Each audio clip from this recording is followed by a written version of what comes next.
আজকের যে ঘটনাটি, এটা তো ময়মনসিংহ এলাকারই। একটা বিষয় জেনে রাখা ভালো যে আমাদের বাংলাদেশের যে সমস্ত এলাকাগুলোতে পাঙাশ মাছের চাষ বেশি হয় তার মধ্যে ময়মনসিংহ এলাকা অন্যতম। ময়মনসিংহের ত্রিশাল এবং ভালুক উপজেলায় প্রচুর পাঙাশ মাছের চাষ হয়ে থাকে। ত্রিশাল এবং ভালুকায় বিস্তীর্ণ জায়গা জুড়ে ফসলি মাঠের মধ্যেই কিন্তু অনেক বড় বড় পুকুর খনন করা হয়েছে। ত্রিশাল উপজেলায় বেশ বেশি পাঙাশ মাছের চাষ হয়। 2002 সাল থেকে ফসলের মাঠে একটার পর একটা পুকুর হতে হতে এখন এলাকায় ধানের জমি পাওয়াটাই মুশকিলের ব্যাপার। গুগল ম্যাপে ত্রিশালের উত্তর অঞ্চল দেখলে মনে হয় শুধু পুকুর আর পুকুর। কোনো কোনো পুকুর এতটাই বড় যে একটা পুকুর থেকে 1000 টন পাঙাশ মাছও কিন্তু বিক্রি হয়, এমন পুকুর অগণিত রয়েছে সেখানে। তাহলে বোঝাই যাচ্ছে সেখানে কত পুকুর রয়েছে। ওনাদের গ্রামের আগের ধানের মাঠের চতুর্দিকে পরিসীমা ছিল প্রায় 3 কিলোমিটার। মাঠের মাঝামাঝি দিয়ে এক পাশ থেকে অপর পাশের দূরত্ব 1 থেকে 2 কিলোমিটার ছিল, মানে ওনাদের গ্রামের কথা বলছি আর কি। মাঠের ঠিক মাঝখানে ছিল একটা তাল গাছ। এই গাছ নিয়ে অনেক ঘটনা রয়েছে। আজকের এই ঘটনাটিও মূলত ওই তাল গাছকে কেন্দ্র করে। মাঠের ওই জায়গাটার নাম হচ্ছে তালতলা। প্রথম দিকে ঢাকা ময়মনসিংহ মহাসড়কের পাশের ক্ষেতে একটার পর একটা ফিশারি হতে থাকে।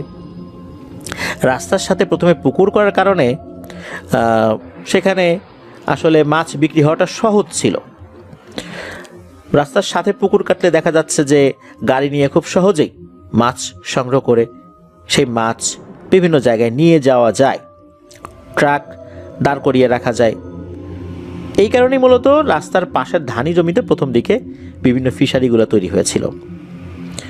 সময় 2005। আগে ময়মনসিংহের উত্তর দিকের কিছু লোকজন সিজনের কাজের সময় ওনাদের এলাকায় এসে এখানে কাজ করতেন। সিজন শেষে আবার তারা চলে যেত। এখনও এমন হয়। ওনাদের গ্রামের এক মৎস্য চাষি, যার নাম হচ্ছে মনোয়ার, এই মনোয়ার ভাইয়ের সিজনাল কাজ করতে আসতো কাজিমুদ্দিন নামের একজন কৃষক। তখন তার বয়স আনুমানিক 20 কি 22 বছর হবে। কিছুদিন কাজ করার পর এই মনোয়ার ভাই ও কাজিমুদ্দিনের মধ্যে সম্পর্কের বোঝাপড়াও বেশ ভালো হয়। মনোয়ার ভাই তাকে প্রস্তাব দেন যে তুমি আমার এখানে থাকবে, খাবে, কাজ করবে, প্রয়োজন হলে বউ বাচ্চাকেও নিয়ে আসো, তাদেরকে নিয়ে এখানে থাকো।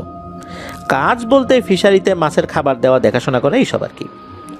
কাজিমুদ্দিন রাজি হয়ে যায়, কাজ করতে থাকে। কাজিমুদ্দিন সম্বন্ধে একটু বর্ণনা দেওয়াটা দরকার, ঘটনা বোঝার সুবিধার্থে আর কি। কাজিমুদ্দিনের গায়ের রং কালো, খুব সুঠামদেহী এবং অত্যন্ত পরিশ্রমী একজন মানুষ। সবচেয়ে বড় গুণ ছিল তার সততা, যেটা কাজের ক্ষেত্রে খুবই গুরুত্বপূর্ণ। কাজিমুদ্দিন ময়মনসিংহ অঞ্চলের স্থানীয় ভাষায় কথা বলতো। ফিশারিতে যারা কাজ করত তাদের মধ্যে একটা অসৎ দিক ছিল ফিশারির মাছের খাবার চুরি করে অন্য চাষির কাছে বিক্রি করা। কাজিমুদ্দিনের দীর্ঘ প্রায় একটা কাজের অভিজ্ঞতা সেটা তো রয়েছেই, কিন্তু এই দীর্ঘ অভিজ্ঞতায় তার কাজের জীবনে কেউ এমন কথা বলতে পারবে না যে কাজিমুদ্দিন এই টাইপের কাজ করেছে। তাছাড়া সে সব কিছু নিজের মনে করেই কাজ করত। মনোয়ার ভাইয়ের ব্যবসায় উন্নতি হতে থাকে। সে একটার পর একটা পুকুর বাড়াচ্ছে। ওই সময় মানে ফিশারি প্রচলনের প্রথম দিকে রাতে পুকুরে মাছ চুরি হতো হরহামেশাই। তাই ফিশারিতে ছোট একটা ঘর তৈরি করে কাজিমুদ্দিন রাতে থেকে পাহারা দিত। যেহেতু শুরুর দিকে সারা ফসলের মাঠে তখন ফিশারি ওইভাবে হয়ে ওঠেনি, শুধু মহাসড়কের সাথের জমিগুলোতে ফিশারি হয়েছে, তাই চুরি অনেক সহজ ছিল। গাড়ি দাঁড় করিয়ে জাল ফেলে মাছ চুরি করে ট্রাকে উঠিয়ে ওই ট্রাক স্টার্ট দিয়ে চলে যেত। এই কারণে এই ফিশারি পাহারা দিতে কিন্তু লোক রাখতে ফিশারি মালিকরা বাধ্য হয়েছিল। কিন্তু কেউ আসলে টিকতে পারে না, কিছুদিন পর কাজ ছেড়ে চলে যায়। কী কারণে চলে যেত তা আমরা এই ঘটনার ভেতরেই বুঝতে পারবো। যেহেতু পাহারাদার কেউ টেকে না, তাই সাথের ফিশারির মালিকরা কাজিমুদ্দিনকে কিছু হাত খরচের টাকা দিয়ে বলতো, রাতে আমার পুকুরটাও খেয়াল রেখো ভাই। এভাবে ভালোই চলে যাচ্ছে কাজিমুদ্দিনের দিন। কাজিমুদ্দিনের দিনকাল ভালো যাচ্ছে। কাজিমুদ্দিন সন্ধ্যায় মালিকের বাসা থেকে খাওয়া দাওয়া করে টর্চ নিয়ে ফিশারিতে চলে যেত। কাজিমুদ্দিনের ডিসকভারি ও জিওগ্রাফিক চ্যানেল যেটা রয়েছে, এই চ্যানেলে বিভিন্ন প্রাণীদের ভিডিও দেখার প্রতি খুব ঝোঁক ছিল। তাই সন্ধ্যার পর মহাসড়কের চায়ের মহাসড়কের সাথে একটা চা স্টল ছিল আর কি, সেই চা স্টলে বসে টিভি দেখতো আর রাত 10টার দিকে ফিশারি ঘরে চলে যেত। এক রাতে ফিশারি ঘরে নাজিমুদ্দিন শুয়ে আছে। একটা বাচ্চাওয়ালা মুরগির শব্দ তার কানে আসে। মুরগির সাথে বাচ্চা থাকলে মুরগি বাচ্চাদের সাথে এক ধরনের শব্দ করে। আমরা যারা এরকম মুরগিগুলো দেখেছি, দেশি মুরগিগুলো দেখেছি, মুরগির সাথে বাচ্চা থাকলে মুরগি এক ধরনের গড় গড় গড় গড় শব্দ করে, কক কক কক কক শব্দ করে, যেগুলো কিন্তু সব সময় তারা করে না, শুধু বাচ্চা থাকলে এরকম শব্দ করে। এটা কিন্তু শুনলেই বোঝা যায়। যারা মুরগি পেলেছেন বা এরকম দেখেছেন তারা কিন্তু সহজেই বুঝতে পারেন। তো এরকম করে ডাকাডাকি করছে মুরগি। এই গভীর রাতে এখানে মুরগি কোথা থেকে এলো?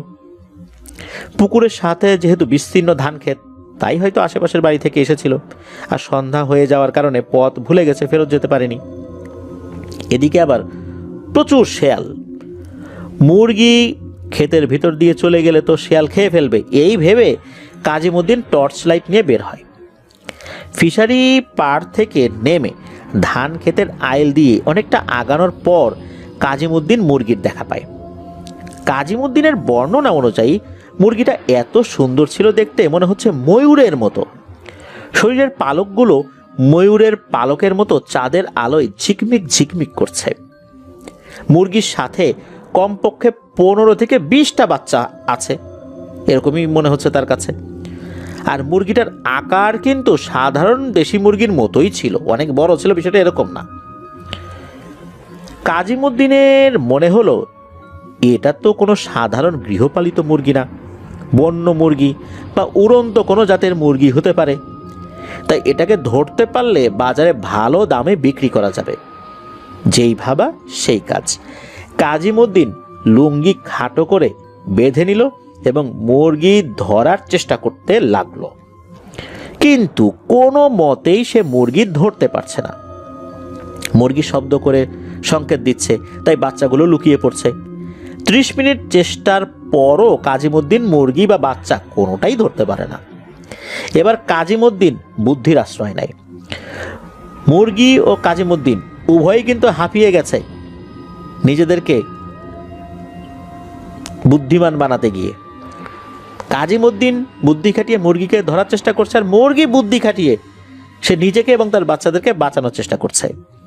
এরকম করতে করতে এরা উভয়ই হাঁপিয়ে গেছে। মুরগিকে একটু জিরানোর সময় দেয় কাজিমুদ্দিন। মুরগিটা একটু স্বাভাবিক হলে পুনরায় তার বাচ্চাকে শব্দ করে ডাক দেয়। বাচ্চাগুলো মুরগির কাছে আসার পর কাজিমুদ্দিন পুনরায় ঝাঁপিয়ে পড়ে। এবার সে একটা বাচ্চা ধরতে সক্ষম হয়, খুব ছোট মুরগির বাচ্চা। কাজিমুদ্দিনের হাতের মুঠোয় বাচ্চাটা। বাকি বাচ্চাগুলো আবার দল বেঁধে মুরগিটার সাথে দাঁড়িয়ে থাকে। একটা বাচ্চা ধরা পড়েছে, সেহেতু মুরগি কিন্তু তার বাচ্চা রেখে যাবে না। কাজিমুদ্দিন বেশ বুদ্ধি করেছে যে একটা বাচ্চা ধরে ফেলেছে, এবার তো এই মুরগিগুলোকে ধরাটা অনেক সহজ হয়ে যাবে। মুরগিটা হাতের মধ্যে ধরে রেখেছে কাজিমুদ্দিন। কয়েক সেকেন্ডের মধ্যে মনে হলো যে নরম তুলতুলে বাচ্চাটা কেমন যেন আগুনের মতো উত্তপ্ত হয়ে গেছে। তাপে তার হাত পুড়ে যাবে এমন একটা অবস্থা।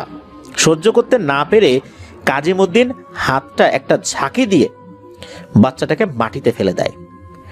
মাটিতে দাঁড়িয়ে বাচ্চাটা খুঁড়িয়ে খুঁড়িয়ে ওই মুরগিটার কাছে চলে গেল।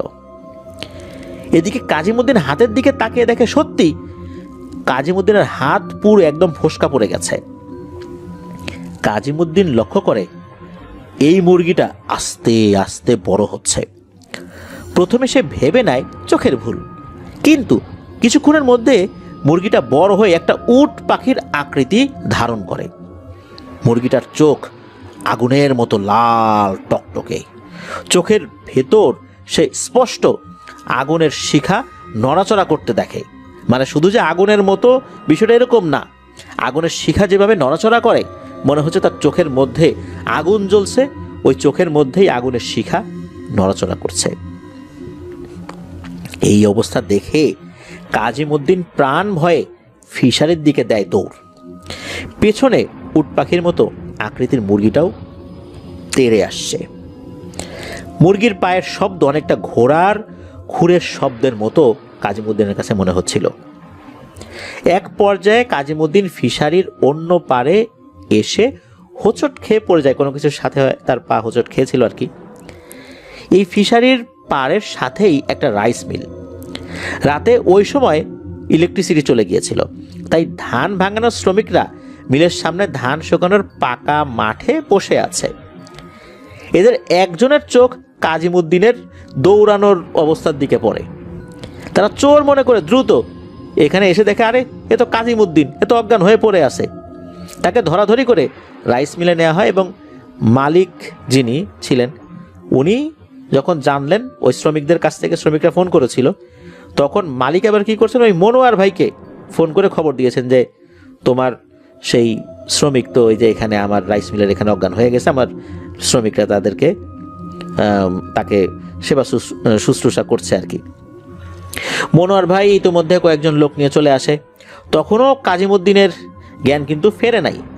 অনেক সময় পর তার জ্ঞান ফেরে এবং তাকে মালিকের বাসায় নিয়ে আসা হয়। তার কোনো জ্বর আসেনি বা ভয়ে অন্য কোনো সমস্যা হয়নি। কাজিমউদ্দিনকে পরবর্তীতে একাধিক ব্যক্তি জানান যে এই ফসলের মাঠে এই ঘটনা নাকি নতুন কিছু না। সন্ধ্যার পর এমনকি ভর দুপুরেও ধান খেতে অনেকেই নাকি মুরগি দেখেছে।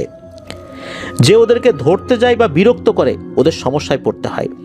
এগুলো কোনো সাধারণ মুরগি নয়, এরা এক প্রকারের জিন।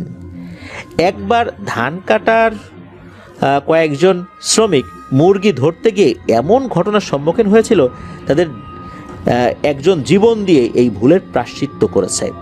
কাজেই সাবধান, মুরগি দেখা মাত্র দূরে থাকবে, তাদের কাজ তারা করবে, অর্থাৎ যারা শ্রমিক আছে তারা তাদের কাজ করবে, মুরগি তার মতো করে ঘুরে বেড়াবে। এটা একটা কড়া নির্দেশনা দিয়ে দেন এই মালিক মনোয়ার। দুপুরে সূর্য মাথার উপর থাকাকালীন এবং গভীর রাতে অবশ্যই একা তাল গাছের ওই দিকে কোনোভাবেই যাওয়া যাবে না, এই বলে মনোয়ার ভাই কাজিমউদ্দিনকে খুব করে সাবধান করে দেন এবং নিষেধ করে দেন। কাজিমউদ্দিনকে একজন হুজুরের কাছে যেতে এবং একটা তদবির আনতে খুব ভালো করেই বলে দেওয়া হয়। কাজিমউদ্দিন বলে, আরে এসব লাগবে না, এরকম বলে দেন আর কি। এই ঘটনার প্রায় 1.5 বছর পরের কথা। এর মধ্যে যে কোনো ঘটনা হয়নি ব্যাপারটা এমন না। মাঝে মাঝে রাতে ওই ফিশারি ঘরের বাইরে খুব দ্রুত গতিতে কাউকে দৌড়ানোর মতো মনে হয়েছে বা এরকম দৌড়ানোর শব্দ কাজিমউদ্দিন পেয়েছেন। টিনের চালে ঢিল পড়া শব্দ পেয়েছেন।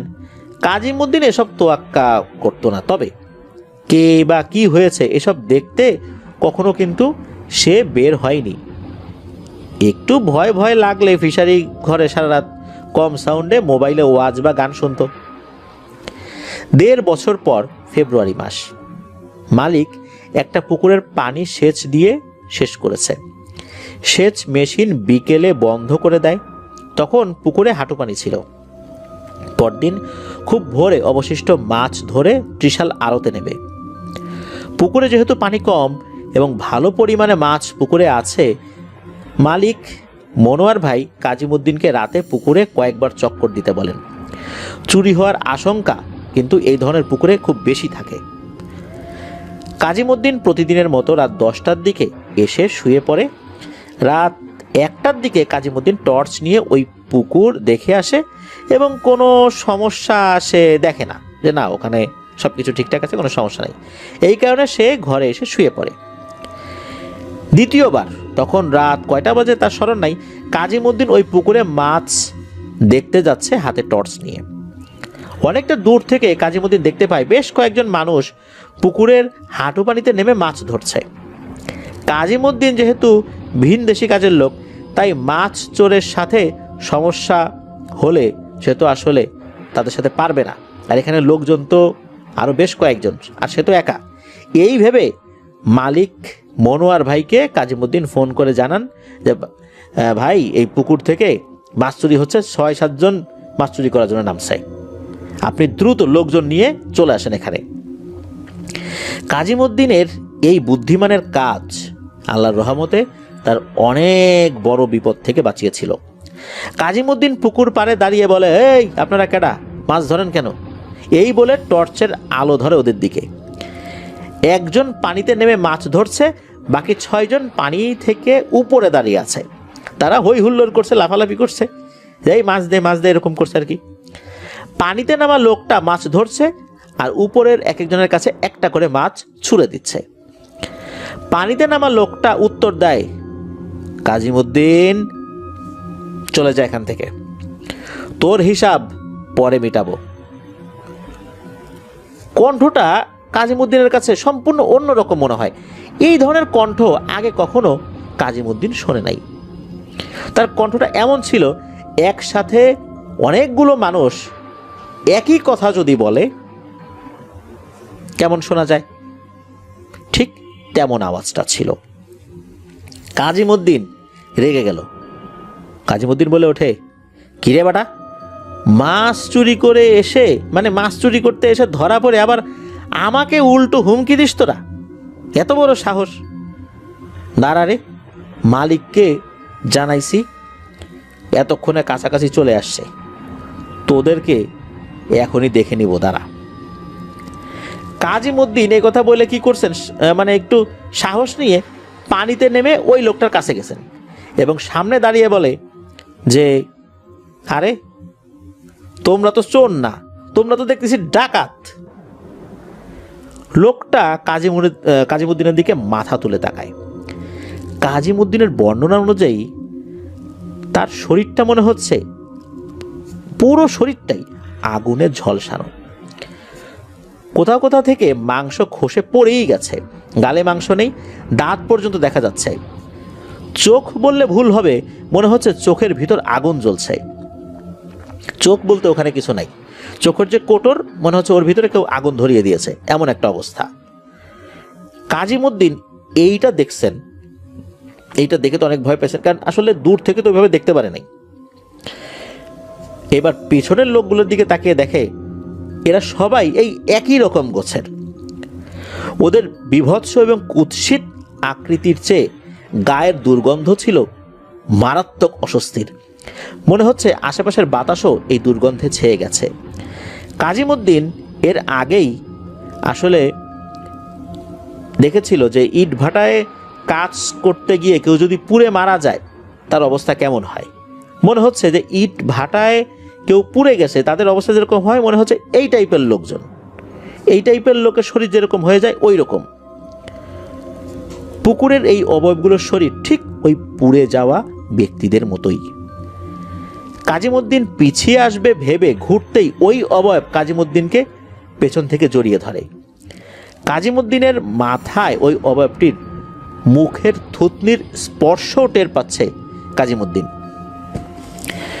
কাজিমুদ্দিন কোনোভাবেই ছুটতে পারছে না। পুকুরের পাড়ে দাঁড়িয়ে থাকা ওই অবয়বগুলো বিভৎস রকমের হাসি দিচ্ছিল তখন। হঠাৎ কাজিমুদ্দিন শক্তি নিয়ে বসে পড়ে, ফলে ওই অবয়বের হাতের বাঁধন থেকে সে ছুটে যায়। তৎক্ষণাৎ বাকি অবয়বগুলো পুকুরে নেমে কাজিমুদ্দিনকে হাত দিয়ে উপরে তুলে পুকুরের পানিতে আছাড় দিতে থাকে। সজোরে চিৎকার করে আসলে এখানে কারো সাহায্য পাওয়া যাবে না, এটা কাজিমুদ্দিন বুঝতে পেরেছিলেন। ওই সময় যদি মালিক, অর্থাৎ এই যে যিনি মনোয়ার, উনি যদি চলে আসেন তাহলে হয়তোবা আল্লাহর রহমতে কিছু সাহায্য পাওয়া যেতে পারে। যেহেতু পুকুরে পানি ছিল কম, এই কারণে কাজিমুদ্দিন সর্বোচ্চ চেষ্টা করছিল যে এই অবয়বগুলো কোনোভাবেই তাকে যেন পানিতে ডোবাতে না পারে। এই বিষয়টা কিন্তু কাজিমুদ্দিনের মাথায় কাজ করছিল, যেহেতু পানি কম, কারণ পানি তো সেচ দিয়ে কমিয়ে ফেলা হয়েছে, হাঁটু সমান পানিও তখন নাই। এর ভিতর যদি কাজিমুদ্দিনকে গেড়ে ফেলে তাহলে কিন্তু তার বাঁচার কোনো উপায় নেই। কাজিমুদ্দিনের সাথে এদের ধস্তাধস্তি হচ্ছে, ঠিক কতক্ষণ হয়েছে এইটা কাজিমুদ্দিনের মনে ছিল না। এক সময় একটা অবয়ব কাজিমুদ্দিনের একটা পা ধরে টেনে ওই তাল গাছের দিকে নিয়ে যেতে থাকে। টেনে হিচড়ে নেওয়ার সময় কাজিমুদ্দিনের হাতে ঘাস বা ধান গাছ বা এই টাইপের যে জিনিসগুলো যেগুলো লেগেছে সেগুলো সে হাত দিয়ে আঁকড়ে ধরার চেষ্টা করে চলেছে, যাতে কোনোভাবেই তাকে ওই দিকে নিয়ে যেতে না পারে। কাজিমুদ্দিনকে টেনে ওই তাল গাছের কাছে নিয়ে গিয়ে টেনে তাল গাছেও তুলে ফেলে। চিতাবাঘ যেভাবে হরিণ শিকার করে টেনে গাছের উপর নিয়ে যায়, ঠিক সেভাবে তাল গাছে পেঁচানো একটি পরজীবী গাছ ছিল।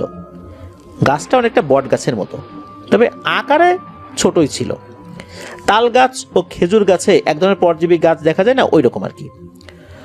অর্ধেক তাল গাছে উঠতেই কাজিমুদ্দিন এই পরজীবী গাছের ডাল দু হাতে শক্ত করে ধরে ফেলে। অনেক টানাটানি করছে কাজিমুদ্দিনকে ছুটিয়ে তাল গাছের উপরে তুলতে।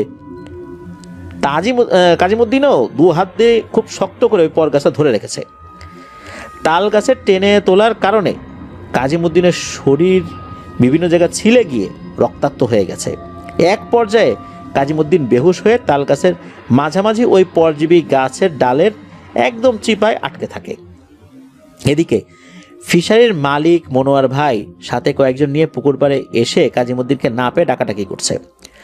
পুকুরের পানি এবং পুকুর সংলগ্ন স্থান দেখে মনে হচ্ছে এখানে কিছু একটা ঘটেছে। কাজিমুদ্দিন কোথায়? সবাই বিভিন্ন ক্ষেতে টর্চ দিয়ে খুঁজছে আর ডাকছে। হঠাৎ একজন তাল গাছের শুকনো পাতার মধ্যে কোনো কিছু শব্দ পেয়ে সবাইকে তাল গাছের দিকে তাকাতে বলে। এগিয়ে সবাই যায় তাল গাছের দিকে।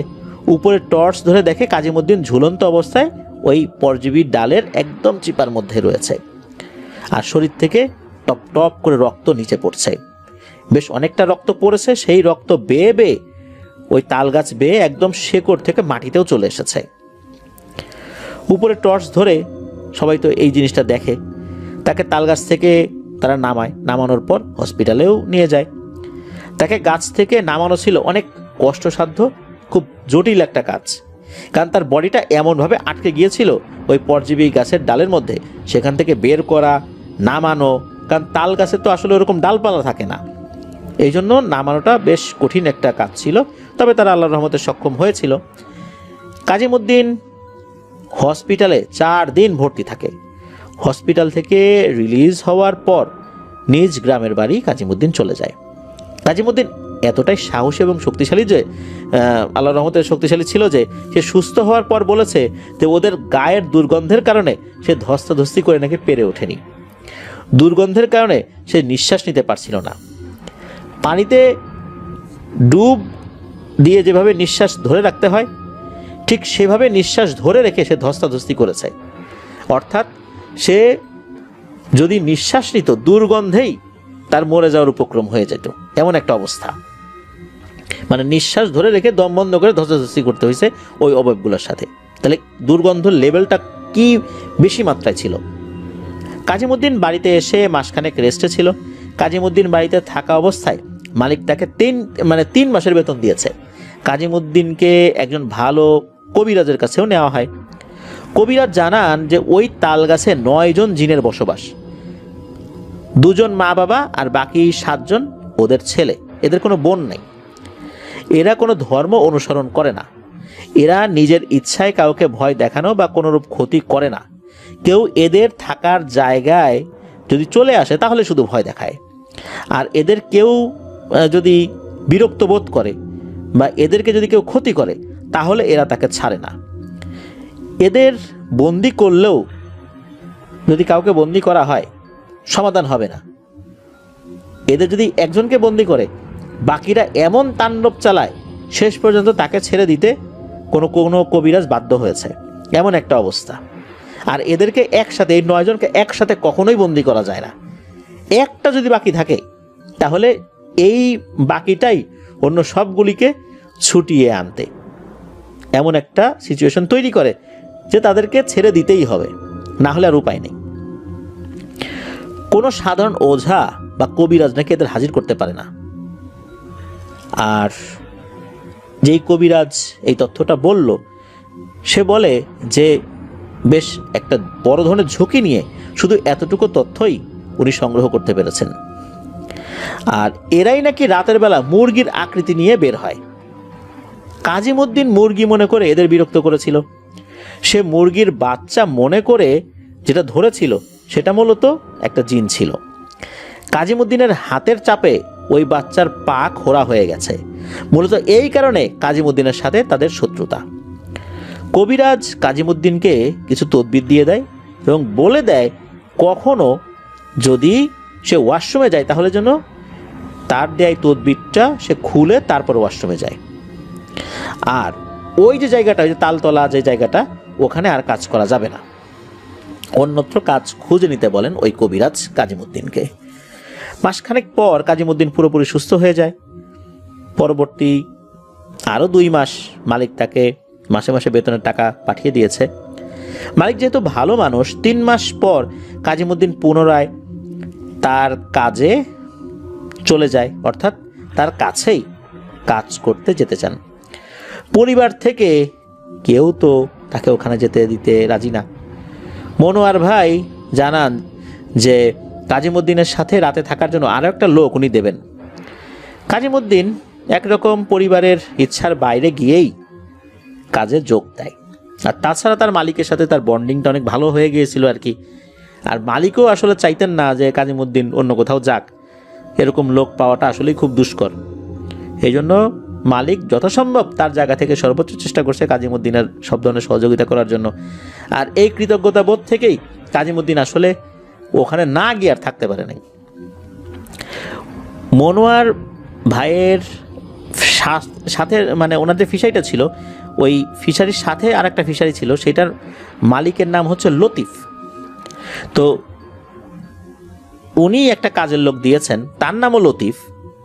কাজিমুদ্দিন এবং লতিফ একসাথে পাহারা দেন। কাজিমুদ্দিনের ফিশারির থাকার ঘরে ইলেকট্রিসিটির সংযোগ এনে দেওয়া হয়। কাজিমুদ্দিনের পরিবারকেও এনে পাশের একটা বাড়িতে ভাড়াটিয়া হিসাবে রাখা হয়। এক রাতে আনুমানিক 10টা বা 11টা এরকম একটা সময় হবে আর কি, লতিফ বাড়িতে গেছে খাবার খেতে। রাত তেমন একটা গভীর হয় নাই, হয়তো বা ম্যাক্সিমাম 8টা, 8:15 বেজেছে এরকম আর কি। কাজিমুদ্দিন শুয়ে শুয়ে মোবাইলে গান শুনছে। ওই সময় তার প্রকৃতির ডাকের একটা বেগ অনুভূত হয়। তাই কবিরাজ যেই তদবিরটা দিয়েছিল, এই জিনিসটা শরীর থেকে খুলে বালিশের নিচে রেখে ঘর থেকে একটা পাত্রে পানি নিয়ে বের হয়। ঘরের বাইরে 100 ওয়াটের একটা বাতি জ্বলছে। তখনও কিন্তু এই যে এনার্জি যে বাল্ব যেগুলো, এগুলো কিন্তু তখন এতটা প্রচলন ছিল না। ওই হলুদ কালারের যে গোল গোল বাল্বগুলো ছিল আর কি, 100 ওয়াট, 50 ওয়াট, এইগুলোও কিন্তু ওই সময় চলতো। ওখানে 100 ওয়াটের একটা বাতি জ্বলছিল। ঘরের কাছে একটু দূরে ফিশারি পাড়ের নিচে অন্ধকারে সে গিয়েছে আর কি, ওই জায়গাতে সে কাজ সারবে এরকম একটা চিন্তা। কাজিমুদ্দিন ওখানে বসে থেকেই লক্ষ্য করে যে লতিফ আসতেছে তার সামনের পাড় দিয়ে। লতিফ আসবে কিন্তু মহাসড়কের দিক থেকে। আজ লতিফ উল্টো দিক থেকে আসতেছে, মানে ধান ক্ষেতের দিক থেকে আসতেছে। হয়তোবা খেয়ে আসার পথে এসে অন্য পুকুরে গিয়েছিল, সেখানকার কি অবস্থা দেখতে, এই জন্য সে ওই অন্য কোনো পুকুর দেখে এই সাইড দিয়ে আসতেছে, এরকমটাই চিন্তা করছে কাজিমুদ্দিন আরেকটা বিষয় খেয়াল করে যে লতিফের হাতে কিন্তু সবসময় টর্চ লাইট থাকে, কিন্তু আজ লতিফের হাতে টর্চ লাইট নাই। অথচ সে ভাত খেতে যাওয়ার সময় সে টর্চ লাইট নিয়েই গিয়েছিল। এই লতিফ ঠিক কাজিমুদ্দিনের সামনে দিয়ে হেঁটে চলে গেল। কাজিমুদ্দিন সে ফ্রেশ হয়ে ঘরের দিকে হেঁটে চলছে। এবার হঠাৎ লতিফ এসে পেছন দিয়ে কাজিমুদ্দিনকে জড়িয়ে ধরে। কাজিমুদ্দিন অনুভব করে জড়িয়ে ধরা হাত দুটো আর শরীরটা সেই আগের বারের মতো পুড়ে নরম হয়ে যাওয়া অবয়বের মতো, আর সেই বিশ্রী রকম অসহ্য রকমের দুর্গন্ধ। এদিকে কবিরাজ যে তদবিরটা দিয়েছিল, এই জিনিসটা তো সে রেখে এসেছিল ঘরের ভিতরে, বলেছিল যে ওয়াশরুমে যেতে গেলে এটা নিয়ে যাওয়া যাবে না। কাজিমুদ্দিন নিজেকে অসহায় ভেবে আল্লাহকে স্মরণ করতে থাকে। ততক্ষণে কাজিমুদ্দিন খেয়াল করে অবয়বটা অনেক লম্বা হয়ে গেছে। এখন কাজিমুদ্দিনের পা দুটো এখন শূন্যে ঝুলছে। আনুমানিক 15 ফিট লম্বা হবে ওই অবয়বটা। তাকে পেছন থেকে জড়িয়ে ধরে সে তো লম্বা হয়ে গেছে, আর কাজিমুদ্দিন শূন্যে উঠে গেছে। কাজিমুদ্দিনের পা দুটো মাটি থেকে 5-6 ফিট উপরে এবার ঝুলছে। কাজিমুদ্দিন কিছু বুঝে ওঠার আগেই অবয়বটা তাকে দূরে ছুঁড়ে মারে। ভাগ্য আল্লাহর রহমতে এবারও ভালো ছিল। কাজীমুদ্দিন ছিটকে পড়ে একটা পুকুরের কাদার উপরে। কাজীমুদ্দিন যদি মাটিতে পড়তো নিশ্চিত তার বেঁচে থাকার সুযোগ খুবই কম থাকত। আজ শুধু একটি অবয়ব, আবার অবয়বটি কাজীমুদ্দিনের কাছে আসে। আজ তো শুধু একটা অবয়বই আসছে, ওরা তো ছিল আসলে 9টা, 8টা তো এখনো আসেই নেই। অবয়বটা আবার কাজীমুদ্দিনের কাছে আসে। এবার কাজীমুদ্দিনের চুলের মুঠি ধরে এক হাত উপরে শূন্যে তুলে পুনরায় ছুঁড়ে মারে। চুল ধরে তুলতে, যখন আর কি চুল ধরে তুলছিল, কাজীমুদ্দিনের নাকি অনেকগুলো চুল ছিঁড়ে যায় এবং মাথার তালুর অনেকটা অংশ মাংস সহ আলগা হয়ে যায়। কাজীমুদ্দিনের ওই পর্যন্ত মনে ছিল, মানে তখন কাজীমুদ্দিন জ্ঞান হারিয়ে ফেলে, এর পরেরটার মনে নাই। এদিকে এই যে লতিফ খেয়ে এসে দেখে কাজীমুদ্দিন নাই, হয়তো দোকানে গেছে বা মালিকের বাড়ি গেছে। লতিফ ফিশারি ঘাটে একা একা শুয়ে পড়ে। 1 ঘন্টা পার হলো অথচ কাজীমুদ্দিন আসে না। লতিফের তো আসলে মোবাইল ফোন ছিল না, তাই সে কাজীমুদ্দিনকে ফোনও দিতে পারছে না। লতিফ এক সময় বিছানায় শুয়ে এক পাশ থেকে অপর পাশে ঘুরবে, এমন সময় হঠাৎ বালিশের পাশে কাজীমুদ্দিনের মোবাইল ফোন আবিষ্কার করে। মোবাইল ফোন হাতে নিয়ে লতিফ বিছানা থেকে উঠে বসে পড়ে। তখন লতিফ বুঝতে পারে কাজীমুদ্দিনের নিশ্চয়ই কোনো না কোনো বিপদ হয়েছে, কেননা লতিফ ফোন রেখে গেছে, নিশ্চয়ই আশেপাশে গেছে। কিন্তু আশেপাশে তো সে গেলেও এতক্ষণ তো বাইরে থাকার কথা না। লতিফ কি করে, দৌড়ে রাইস মিল থেকে লোকজন যারা ছিল তাদেরকে সবাইকে ডেকে নিয়ে আসে। রাত তখন প্রায় 1:30টার মতো বাজে। এদিকে কাজীমুদ্দিনের ফোন থেকে মালিক মনোয়ার ভাইকে ফোন করা হয়, তিনিও বাড়ির মুরব্বীদেরকে নিয়ে এসেছেন। তখন পর্যন্ত কেউ কাজীমুদ্দিনকে খুঁজে পায়নি, কাজীমুদ্দিন কোথাও নেই। হঠাৎ বেশ দূর একটা ধান খেতে কাজীমুদ্দিনকে পাওয়া গেল কর্দমাক্ত অবস্থায়। তার কাছে গিয়ে শরীর স্পর্শ করে হার্টবিট ও হাতের শিরা পরীক্ষা করে জানানো হয় কাজীমুদ্দিন মারা গেছে, তার শরীরে কোনো স্পন্দন ছিল না। কিন্তু কাজীমুদ্দিন কিন্তু মরেনি, ওই সময় এই অবস্থা হয়েছিল। এদিকে লোকজন কেউ কাজীমুদ্দিনকে স্পর্শ করে না, কারণ পুলিশ কেস, ঝামেলা হতে পারে, কার হাতের ছাপ থাকবে, পরে কি ধরনের কি জটিলতায় পড়বে। ওদিকে কিন্তু পুলিশকে খবর দেওয়া হয়ে গেছে। মহাসড়ক টহলে যারা থাকে আর কি, ওই হাইওয়ে পুলিশরা দ্রুত চলে আসে। এদিকে মনোয়ার ভাই ধমক দিয়ে কাজীমুদ্দিনকে ঘরে নিয়ে আসতে বলে, যা হবার হবে। তাই বলে একটা মানুষকে আসলে এইভাবে ফেলে রাখতে হবে ক্ষেতের মধ্যে, লাশ ক্ষেতের মধ্যে পড়ে থাকবে, সে তো একটা মানুষ। কিন্তু কেউ তো ধরতে চাচ্ছে না, ধরলে কখন কি ঝামেলা হয়। সে যেখানে মরে গেছে পুলিশ সেখানে এসে তো ক্রাইম সিন করবে। কিন্তু মনোহর ভাই বলতেছেন যে এইভাবে একটা মানুষ পড়ে থাকবে, এটা তো ঠিক না। যাই হোক, পুলিশ আসার পর নিশ্চিত করা হয় যে কাজীমুদ্দিন মারা যায়নি, এখনও সে বেঁচে আছে। কাজীমুদ্দিনকে দ্রুত ময়মনসিংহ মেডিকেল কলেজ হসপিটালে নিয়ে যাওয়ার পর আসলে তারপর তাকে পরিষ্কার পরিচ্ছন্ন করা হয়। ওই অপরিষ্কার কর্দমাক্ত অবস্থায় তাকে নিয়ে যাওয়া হয়েছিল। কাজীমুদ্দিনকে প্রায় 2 দিন আইসিইউতে রাখা হয়েছিল। পরবর্তীতে উন্নত চিকিৎসার জন্য ঢাকায় নেওয়া হয়। দীর্ঘ 26 দিন পর কাজীমুদ্দিন আল্লাহর রহমতে বেঁচে ফিরে আসে।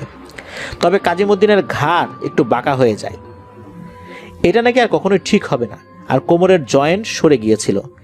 তাই সে বাকি জীবনে আর কোনো ভারী কাজ করতে পারবে না, যেমন মাথায় কোনো ভারী বস্তা নেওয়া বা হাতে কোনো ভারী কোনো বোঝা তুলবে, এমনটাও সে করতে পারবে না। মাটি কাটা, এরকম ভারী কাজগুলো সে আর করতে পারবে না। বাড়িতে আসার কিছুদিন পর নিয়ে যাওয়া হয় সেই কবিরাজের কাছে। সবাইকে আশ্চর্য করে দিয়ে কবিরাজ কাজীমুদ্দিনকে সেই তদবির আবারও দেন, যেই তদবির কাজীমুদ্দিন বালিশের নিচে রেখে প্রকৃতির ডাকে সাড়া দিতে গিয়েছিল। কি করে এই তদবির কবিরাজের কাছে গেল? কাজীমুদ্দিন তো অবাক যে সেম জিনিসটাই তো আগে তাকে দিয়েছিল কবিরাজ, আর এই জিনিসটাই তো উনি বালিশের পাশে রেখে গিয়েছিল। তাহলে এইটা কবিরাজের কাছে কিভাবে এলো? যখন কবিরাজকে এই প্রশ্ন করা হয়, কবিরাজ এই প্রশ্নের কোনো উত্তর দেন নাই, শুধু বলেছেন সব প্রশ্নের উত্তর আসলে হয় না, আর সব প্রশ্ন করতেও হয় না, আর প্রশ্ন করলেও সব প্রশ্নের উত্তর দিতেও হয় না। কাজীমুদ্দিনকে ওখানে কাজ করা ছেড়ে দিতে বলা হয়েছিল, এবারও তাই বললেন। যে আল্লাহ এবার বাঁচাই দিছে তোমাকে, আর ওখানে কাজ করতে যেও না। কবিরাজ বললেন, মানুষ বা জিন যাই হোক, নিজ এলাকায় তার প্রভাব বেশিই থাকে। কাজিমুদ্দিনকে এর থেকে বেশি চিকিৎসা দেওয়ার ক্ষমতা আসলে কবিরাজের নাকি ছিল না। তবে কবিরাজ বলে দেয় যে তোমার যদি আরও ভালো বড় কোনো কবিরাজের কাছে যেতে হয় তুমি যেতে পারো, আরও ভালো কবিরাজ দেখাতে পারো, তবে আমি আর কিছু করতে পারবো না। কাজিমুদ্দিনের পরিবার কাজিমুদ্দিনকে নিয়ে ওই এলাকা ছেড়ে চলে আসবেন বলে ওই কবিরাজের কাছে বলে দেন। কাজিমুদ্দিনের পরিবারের সবাই কাজিমুদ্দিনকে নিয়ে মালিক মনোয়ার ভাইয়ের বাড়ি থেকে বিদায় নিয়ে বাড়ির দিকে রওনা হন। ফিশারি মালিক মনোয়ার ভাই খুবই ভালো মানুষ ছিলেন। উনি কাজিমুদ্দিনকে কখনোই কাজের লোক মনে করতেন না, উনি তারই একজন ভাইয়ের মতো হিসাবে ট্রিট করতেন। কাজিমুদ্দিনের বাকি বেতনের টাকা পরিশোধ তো করেছিলেনই, অতিরিক্ত আরও বেশ মোটা অঙ্কের টাকা দিয়েছিলেন কাজিমুদ্দিনকে। কাজিমুদ্দিন এলাকায় যেন কোনো ভারী কাজ না করে ছোটোখাটো ব্যবসা করতে পারে, যেখানে ভারী কোনো কাজ করতে আসলে হয় না, এরকম কাজ যেন করতে পারে, এরকম বেশ মানে এই ধরনের কাজের জন্য টাকা দিয়েছিলেন যাতে করে সেই কাজটা করতে পারে। কাজিমুদ্দিন 2018 সালের শেষের দিকে এই যে আমাদের জিল্লুর রহমান ভাইদের এলাকা ছেড়ে স্থায়ীভাবে চলে যান। কাজিমুদ্দিন এখনও নাকি মাঝে মাঝে এই এলাকায় বেড়াতে আসেন, অনেকের সাথেই দেখা করেন, সবার সাথেই দেখা করেন। আর মনোয়ার ভাইয়ের সাথে তার সম্পর্ক এখনও ভালো আছে। কাজিমুদ্দিন মাঝে মাঝে আসে, দিনে আসে, সবার সাথে দেখা করে চলে যায়। তো এভাবেই কিন্তু কাজিমুদ্দিন ওই এলাকাবাসীর সাথে সম্পর্ক বজায় রেখেছে। এই তো আমরা শুনলাম কাজিমুদ্দিন ভাইয়ের কথা। এবার ওই যে তাল গাছ, এই তাল গাছ নিয়ে আমরা আরও একটি ঘটনা বলবো। ঘটনার সময়কাল মুক্তিযুদ্ধের পরবর্তী সময় হবে। তখন গ্রামের মানুষের আর্থিক অবস্থা তেমন একটা ভালো ছিল না, মোটামুটি সকলেরই জীবিকা ছিল কৃষিকে কেন্দ্র করে। ওই ফসলের মাঠে শীতের সময় ধান চাষ হতো না, কারণ ডিপ টিউবওয়েল ছিল না। তখন মাঠে রবি শস্যের পাশাপাশি গম ও ভুট্টা চাষ হতো। অবস্থা এমন ছিল, গম ও ভুট্টা পেকে গেলে মাঠের মাঝখানে কৃষক কুঁড়ে ঘর নির্মাণ করে রাতে থেকে পাহারা দিতে হতো। ফসল হরহামেশাই চুরি হতো, এমনকি শীত কেটে চোর ঘরে ঢুকে পর্যন্ত চুরি করত। সিধেল চোর যারা ছিল আর কি, তারা এই কাজ করত। আর ছিচকে চোরের উপদ্রবে তো বাড়ির বাইরে কোনো জিনিস রাখাই যেত না। পাশের ইউনিয়নের এক নিতান্ত গরিব লোক, তার নাম হচ্ছে হাতেম আলী। এই লোকটা অভাবের তাড়নায় চুরি করত। শীতের এক কুয়াশাময় রাত হাতেম এই জিল্লুর রহমান ভাইদের এলাকায় চুরি করতে আসে। গভীর রাতে এক ঘরে সিধ কেটে ঢোকে। হাতেম কিন্তু সিধেল চোর ছিচকে চোর দুটাই ছিল, যখন যেটা সুবিধা সেটা করতো আর কি। ঘর থেকে চুরি করে বের হওয়ার সময় ঘরের কেউ সজাগ হয়ে টের পেয়ে চিৎকার করে ওঠে। এক পর্যায়ে বাড়ির সকলে চিল্লাচিল্লি শুরু করে, চোর চোর চোর এসেছে এই বলে। হাতেম আলী অবস্থা বেগতিক দেখে জিনিসপত্র ফেলে দৌড়ে পালাতে থাকে। চিল্লাচিল্লিতে সমস্ত এলাকার মানুষ সজাগ হয়ে শীতের কুয়াশায় উপেক্ষা করে, মানে কুয়াশা উপেক্ষা করে রাতে এক হয়ে চোরকে ধাওয়া করতে শুরু করে। গ্রামের চারদিক থেকে মানুষ হই হুল্লোড় করে খোঁজাখুঁজি শুরু করে। এক পর্যায়ে চাঁদের আলোয় আবছা কুয়াশায় হাতেম আলীকে একজন ফসলের মাঠের দিকে যেতে দেখে। সবাই তখন দল বেঁধে ফসলের মাঠে খোঁজাখুঁজি করতে শুরু করে। মাঠের চারদিক থেকে মানুষ ঘিরে ফেলে। যেহেতু ফসলের মাঠ অনেক বড়, তাই হাতেমকে ধরা এতটা সহজ কিন্তু ছিল না। হাতেম চারদিকে মানুষের উপস্থিতি টের পেয়ে একটা গম ক্ষেতের মাঝখানে ঢুকে লুকিয়ে পড়ে। ফসলের মাঠে রাতে যারা থেকে পাহারা দিত তারাও কিন্তু যোগ দিয়েছিল এসে এই চোর ধরার কাজে। মানুষ 1-1.5 ঘন্টা খোঁজাখুঁজি করে হাতেমকে না পেয়ে যাদের বাড়ি ফিরে যায়। চুরি যে হাতেম করেছে তা কিন্তু প্রমাণিত হয়নি, কারণ তারা চোরের পরিচয় শনাক্ত করতে পারেনি অন্ধকারে। ফসলের মাঠের উত্তর দিকে গম ক্ষেত পাহারায় ছোট্ট একটা কুঁড়ে ঘরে শুয়েছেন দুজন কৃষক। সাধারণত খড় দিয়ে তৈরি, সাময়িক সময়ের জন্য নির্মিত হয় এই সমস্ত ঘর। মাসখানেক পর ফসল কাটার পর আবার এই ধরনের ঘর ভেঙে ফেলা হয়। তারা চোর ধরতে না পেরে ফিরে এসেছে। ঘণ্টাখানেক পর চোখে ঘুম লেগেছে। এমন সময় মাঠের দক্ষিণ দিকে কারো চিৎকারের শব্দে তাদের ঘুম ভেঙে যায়। দুজনে উঠে বসে। নিশ্চয়ই চোর ধরা পড়েছে, আর চোরকে মনে হয় বেধড়ক পিটুনি দেয়া হচ্ছে। তারা দুজনে কাঁথা গায়ে দিয়েই বের হয়েছে এবং বের হয়ে দক্ষিণ দিকে আগাচ্ছে। চাঁদের আবছা আলো থাকায় তাদের কোনো টর্চ লাইট বা বাতির প্রয়োজন ছিল না। তখন মানুষ এভাবে চলতে অভ্যস্ত ছিল, আর তখন টর্চ লাইট আসলে রাখা একটা ব্যয়বহুল ছিল। সবার হাতে কিন্তু টর্চ লাইট থাকতো না। টর্চ লাইট সবার পক্ষে কেনা সম্ভবও ছিল না। ওই সময় গ্রামের হাতে গোনা কয়েকজনের কাছে টর্চ লাইট ছিল। দুজন হাঁটতে হাঁটতে মাঠের মাঝখানে ওই তালগাছের কাছাকাছি এসে গেছে। ততক্ষণে চিৎকার থেমেও গেছে। তখন চারদিকে নিস্তব্ধতা, নীরবতা। দুজনই লক্ষ্য করে তাদের পাশে, মানে তাদের থেকে 50-60 হাত দূরে 4-5 জন মানুষের মতো। তারা কোনো কিছু টেনে নিয়ে যাচ্ছে তালগাছের দিকে। ওরা যে মানুষ নয় তারা এই ব্যাপারে নিশ্চিত। উচ্চতা ছিল সাধারণ মানুষের প্রায় দ্বিগুণ। শরীরটা অসম্ভব রকমের কালো। কালো রং বা অন্ধকার কোনো কিছুর সাথে মিল নেই এই কালোর। এটা এমন ধরনের কালো। মুখমণ্ডল মনে হচ্ছে কুকুরের মতো, এছাড়া আকৃতি মানুষের মতোই। ভয়ে দুজনেই ক্ষেতের মধ্যে ঢুকে বসে পড়ে। ওই অবয়বগুলো তাল গাছের নিচে গিয়ে একজন একজন করে টিকটিকির মতো করে বেয়ে গাছে ওঠে। সবার শেষে যে অবয়বটা ছিল সে কোনো কিছু টেনে নিয়ে গাছে ওঠে। অবয়বগুলো এত দ্রুত গাছে উঠেছে তা মানুষ তো দূরের কথা, বানরও উঠতে পারবে না। এই শীতের মধ্যে কুয়াশা ঘেরা রাতে ক্ষেতের মধ্যে ওই দুজন কৃষক অপেক্ষা করে সকাল হওয়ার।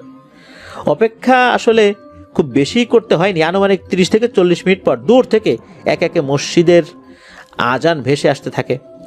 ভোরের আলো ফুটে ওঠে এবং পাখিদের কিচিরমিচির তাদের কানে আসে। ওরা দুজন খেতে ফিরে না গিয়ে সরাসরি বাড়ি ফিরে আসে এবং সবাইকে এই ঘটনা জানায়। যেহেতু রাতে চোরকে ধাওয়া করা হয়েছে আর ওরা এমন একটা কিছু দেখেছে, তাই এলাকার বেশ কিছু মানুষ ওদের কথা মতো তাল গাছের নিচে আসে। তারা তাল গাছের উপর সত্যি সত্যি কাউকে দেখতে পায়। ঘটনা জানাজানি হয়ে গেলে কয়েকশো লোক জমায়েত হয় মাঠের মাঝখানে ওই তাল গাছের নিচে। দুজন তাল গাছে ওঠে নিশ্চিত করে একজন পুরুষের লাশ তাল গাছে। থানায় খবর দেওয়া হয়। পুলিশ আসার পর লাশ নামানো হয়। লাশের চোখ উপড়ে ফেলা এবং গলা থেকে পেট পর্যন্ত বুক একদম চিরে ফেলেছে। পুলিশ থানায় লাশ নেওয়ার পরদিন পরিচয় শনাক্ত হয়, এই লাশটা হাতেম আলীর। পরবর্তীতে পুলিশ একাধিকবার এসে তদন্ত করে নিশ্চিত হয় এই কাজ কোনো মানুষের কাজ হতেই পারে না। মানুষ চোরকে পিটিয়ে মেরে ফেলতে পারে, আর মেরে ফেললেও ধামাচাপা দিতে লাশ পুঁতে ফেলবে। এইভাবে বিভৎস নাশকতা কোনো মানুষের পক্ষে সম্ভব না। আর যদি মানুষ করেও থাকে, কোনো মানুষের পক্ষে এই লাশ তাল গাছে তোলা সম্ভব নয়।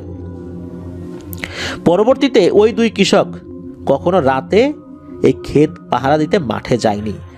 এমনকি বেশ কয়েক বছর পর্যন্ত কেউ মাঠে পাহারা দিতে থাকেই নাকি, মানে কেউ থাকেই নাই, এমন একটা অবস্থা, এমন একটা আতঙ্ক মানুষের মধ্যে কাজ করেছিল।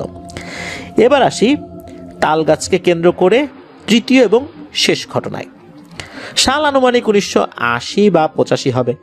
মাঠের মাঝখানে ওই তাল গাছের কাছাকাছি এক ক্ষেতে 3 জন দিনমজুর কাজ করছে। জমি চাষ করার পর কোদাল দিয়ে মাটি প্রস্তুত করা হচ্ছে। গৃহস্থ দুপুরবেলা খাবার জন্য ওদেরকে ডেকে আনতে খেতে যায়। সময়টা ভর দুপুর হবে, জোহরের আজান হয়ে গেছে। তখন আশেপাশে কোনো ক্ষেতে কোনো মানুষজন ছিল না। অর্থাৎ ওই মাঠের ওই দিকে এই 3 জন শ্রমিকই শুধু কাজ করছে, এইদিকে অন্য কেউ নেই।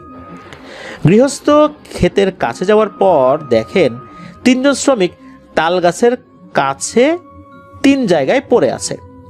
তিনি তাৎক্ষণিক ফিরে এসে কয়েকজন লোক ডেকে নিয়ে ওদের কাছে যান। পর্যবেক্ষণ করে দেখা যায় একজন মৃত, বাকি 2 জন আহত এবং অজ্ঞান অবস্থায় পড়ে আছে। মৃত শ্রমিকের শরীরে সামান্য কিছু আঁচড়ের দাগ এবং ঘাড়টা মটকানো, ঘাড়টা উল্টো দিকে ঘোরানো। বাড়িতে প্রাথমিক চিকিৎসার পর ওই 2 জনের হুঁশ ফিরে আসলে তারাই মূলত ঘটনাটা জানান কি হয়েছিল। তারা কাজ করছিল, কাজের এক পর্যায়ে তারা তাদের পিছনে লক্ষ্য করেন যে তাল গাছের কাছে একটা মুরগি বাচ্চা নিয়ে খাবার খাচ্ছে। যেহেতু দিনের বেলা এবং তারা 3 জন লোকই এখানে আছে, তারা 3 জনই দেখছে, তাই কোনো অস্বাভাবিক কিছু মনে হয়নি তাদের কাছে। তারা তাদের কাজে মন দেয়। একসময় তাদের একজন মুরগি ধরতে যায় ধাওয়া করে, বাকি 2 জন কিন্তু কাজ করছে। মিনিট 5 পর 2 জন ওই শ্রমিকের চিৎকার শুনে পেছনে তাকায়। তারা দেখে যে সেই শ্রমিকটা শূন্যে ভেসে আসে, সে শূন্যে কিন্তু ভাসছে, শূন্যে ভেসে আছে, আর তার 2 হাত দিয়ে গলা মনে হচ্ছে কারো কাছ থেকে ছুটাতে যাচ্ছে, মানে তার গলাটা কেউ চেপে ধরে আছে আর সে 2 হাত দিয়ে তার গলাটা ছুটাতে যাচ্ছে। তারা 2 জন দৌড়ে তার কাছে যেতেই সে মাটিতে পড়ে যায়। আবার কোনো কিছু তাকে শূন্যে তুলে ফেলে, মনে হচ্ছে কোনো কিছু তাকে শূন্যের উপর তুলে গলায় চাপ দিচ্ছে, শ্বাস রোধ করার চেষ্টা করছে, আবার ছেড়ে দিচ্ছে। এবার ওই 2 শ্রমিক ভয় পেয়ে ওখানে দাঁড়িয়ে যায়। তারা ঝড়ের মতো একটা বাতাস অনুভব করে, মনে হচ্ছে তাল গাছ এই বুঝি ঝড়ে ভেঙে যাবে। এত কিছুর পরও তারা কিন্তু তাদের গায়ে কোনো বাতাস অনুভব করেনি। বিশাল লম্বা ছিপছিপে কালো একটা কিছু তাল গাছ থেকে লাফ দিয়ে মাটিতে নামে। তারা 2 জন শুধু এ পর্যন্তই বলতে পারে, দিন দুপুরে তারা এই জিনিসটা দেখেছে। এরপর তারা অজ্ঞান হয়ে যায়। জ্ঞান ফিরে আসার পর তারা শুধু এতটুকুই বলেছিল। আর তারপর তারা জানে যে তাদের সেই সাথী ভাই শ্রমিক সে আর জীবিত নেই। এই তাল গাছ নিয়ে ছোটোখাটো অনেক ভয়ের ঘটনা আছে, তবে এই 3টা ঘটনা নাকি সবচেয়ে ভয়ঙ্কর ছিল। 1971 সালের পরবর্তী এবং 80-85 সালে যে সমস্ত ঘটনাগুলো সচক্ষে দেখেছেন, এমন অনেক লোক নাকি এখনও জীবিত আছেন। তারা এই সমস্ত ঘটনার সত্যতা আরও ভালো করে বলতে পারবেন। এটাই ছিল ঘটনা। ধন্যবাদ জানাচ্ছি জিল্লুর রহমান ভাইকে। দারুণ দারুণ ঘটনা প্রতিনিয়ত আপনি আমাদেরকে পাঠাচ্ছেন। আপনার জন্য অসংখ্য শুভকামনা, অসংখ্য ধন্যবাদ। ইনশাল্লাহ আপনার কাছ থেকে আরও অনেক ঘটনা আমরা এইভাবেই পেতে থাকবো ইনশাল্লাহ। আসসালামু আলাইকুম লিসনার্স, ভৌতিকতার 164তম এপিসোডে আপনাদের সবাইকে জানাচ্ছি সাদর আমন্ত্রণ। আমি আছি ডক্টর আলিফ আপনাদের সাথে, শুরু থেকেই আছি, ইনশাল্লাহ শেষও আপনাদের সাথে থাকবো। আপনারা কিছু মনে করবেন না, আমার গলাটা খানিকটা ভাঙা এবং রিসেন্টলি আমি জ্বর থেকে উঠে এসেছি। হয়তো জানানো হয় না আপনাদেরকে, কিন্তু বেশ জ্বরে এবং অসুস্থতার মধ্যেই ছিলাম, এখনও আছি। এই যে আপনাদের সাথে ঘটনা বলছি, আমার মাথাটা ভার হয়ে আছে, কিন্তু আমি আপনাদের সাথে কথা বলতে আমার ভালো লাগে। আমার মনে হয় যে আমি আপনাদের সাথে কথা বললে আমি একটা কমফোর্ট জোন খুঁজে পাই। আপনারা জানেন গত 25 তারিখ বুধবার আমাদের one of the story centre Refayet ভাই তিনি মারা গেছেন। ইন্না লিল্লাহি ওয়া ইন্না ইলাইহি রাজিউন। আসলে এটা একটা উত্তর আমার লিসনারদের প্রতি। অনেক লিসনার বলেছেন যে রেফায়েত ভাই আলিফ ভাই ক্রিয়েশন, রেফায়েত ভাই আল্লাহর ক্রিয়েশন, আল্লাহর বান্দাকে নিয়ে গেছে। রেফায়েত ভাই আমার ক্রিয়েশন না। রেফায়েত ভাই আমার ক্রিয়েশন হলে তো আমি অনন্তকাল তাকে আমি যতদিন বাঁচতাম ততদিন বাঁচিয়ে রাখতাম, তাই না? আমার ক্রিয়েশন না। আমি নিজেও তো চলে যাব একটা সময় ওই অন্ধকারটার ভেতর। ওই অন্ধকারটার উপরে মিস্টিরিয়াস অন্ধকার পৃথিবীতে আছে, আপনারা বলেন তো। আমি আপনাদেরকে বলি, সেই অন্ধকারটার কিছুটা ফিল আপনারা ঘুমানোর সময় ফিল নিতে পারেন। আপনারা যখন ঘুমিয়ে যান তখন আর কিছু মনে থাকে না। এই অন্ধকারটা ওরকম না মনে থাকা অন্ধকারের মতো। একটা ছোট্ট আয়াত দিয়ে আর ছোট্ট একটা হাদিস দিয়ে আজকের এপিসোড শুরু করবো, যেটার কথা বলা হয়েছিল। রেফাত ভাই আমাকে রিকোয়েস্ট করেছিলেন, তিনি মারা যাবার আগে বলেছেন, আলিফ ভাই আপনার এপিসোডগুলোতে যদি একটা হাদিস দিয়ে শুরু করতেন, ইসলামের কথা বাদ দিয়ে। আমি ইসলামের কথা, যেহেতু আমাদের একটা চ্যানেল আছে, সেটার কথা বাদ দিয়ে বলেছেন যে যদি আপনি একটা হাদিস দিয়ে শুরু করতেন তাহলে বরকত থাকতো।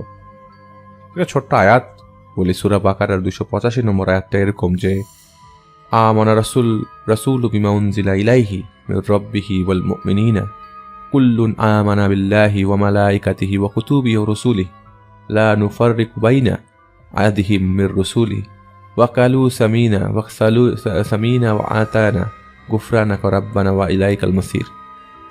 রাসূল সাল্লাল্লাহু আলাইহি ওয়াসাল্লাম বিশ্বাস করেন যা তার প্রভু তাকে পাঠিয়েছেন। পরিপূর্ণ বিশ্বাসীরাও তাই করে। তারা সবাই আল্লাহকে, তার ফেরেশতাদের, তার ধর্মগ্রন্থগুলো, তার বার্তা বাহকদের বিশ্বাস করে।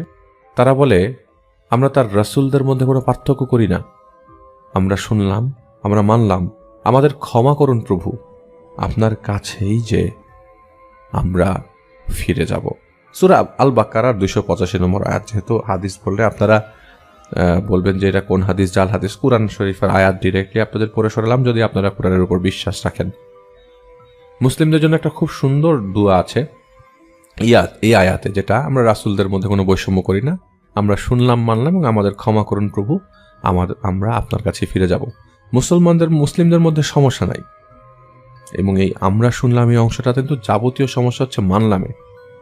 যেমন কেউ বলেন কুরআন পড়তে ভালোই, অনেকে নীতি কথা আছে, সুন্দর সুন্দর কাহিনী আছে, জাহান্নামের কিসব বাজে কথা লেখা আছে, কিন্তু তাই বলে এগুলা সব মানতে হবে নাকি? কোরআনের সব কথা আজকাল চলে না, এরকম কথা কিন্তু আমরা শুনি। 1000 বছর আগের আরবদের জন্য এটা ঠিক ছিল, আজকাল যুগ পাল্টেছে, আমাদেরকে নতুন করে ভাবতে হবে, আর এটাই হচ্ছে আমাদের মেইন সমস্যা। যাই হোক, আপনার কাছেই আমরা ফিরে যাব যদি এই প্রশ্নে আসি। আজকে যদি আপনাকে ডাক্তার বলে আপনার রক্তে ক্যান্সার ধরা পড়েছে এবং আপনি আরো কয়েক সপ্তাহের মধ্যে মারা যাবেন, সিঙ্গাপুর গিয়েও লাভ হবে না, আপনি তখন কি করবেন? আপনি কি তখন কাঁথা জড়িয়ে টিভির সামনে বসে ঘন্টার পর ঘন্টা ফালতু তারকা শো, টক শো, সিরিয়াল দেখবেন নাকি আপনি পরদিন অফিসে গিয়ে কলিগদের সাথে শেষবারের মতো ঘন্টার পর ঘন্টা আড্ডা মারবেন? আপনি কি আপনার ছেলে মেয়েদের শেষবারের মতো একটু খুশি করার জন্য ভিডিও গেম কিনে দিবেন, যেখানে তারা রামদা ছুরি নিয়ে একপাল অর্ধমৃত রক্তাক্ত জম্বিকে মেরে কোনো এক বিকৃত কারণেই বড় আনন্দ পায়?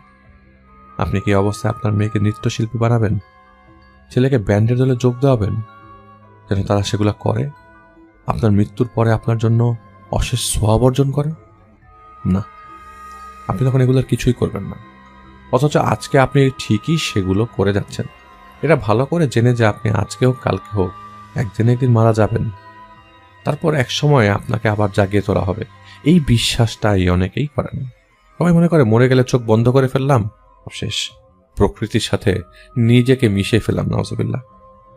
তারপর আপনাকে ধরে নিয়ে কিন্তু বিশ্বজগতের সর্বোচ্চ ক্ষমতাবানের সামনে দাঁড় করানো হবে আপনার জীবনের প্রতিটি মুহূর্তের হিসাব দেওয়ার জন্য।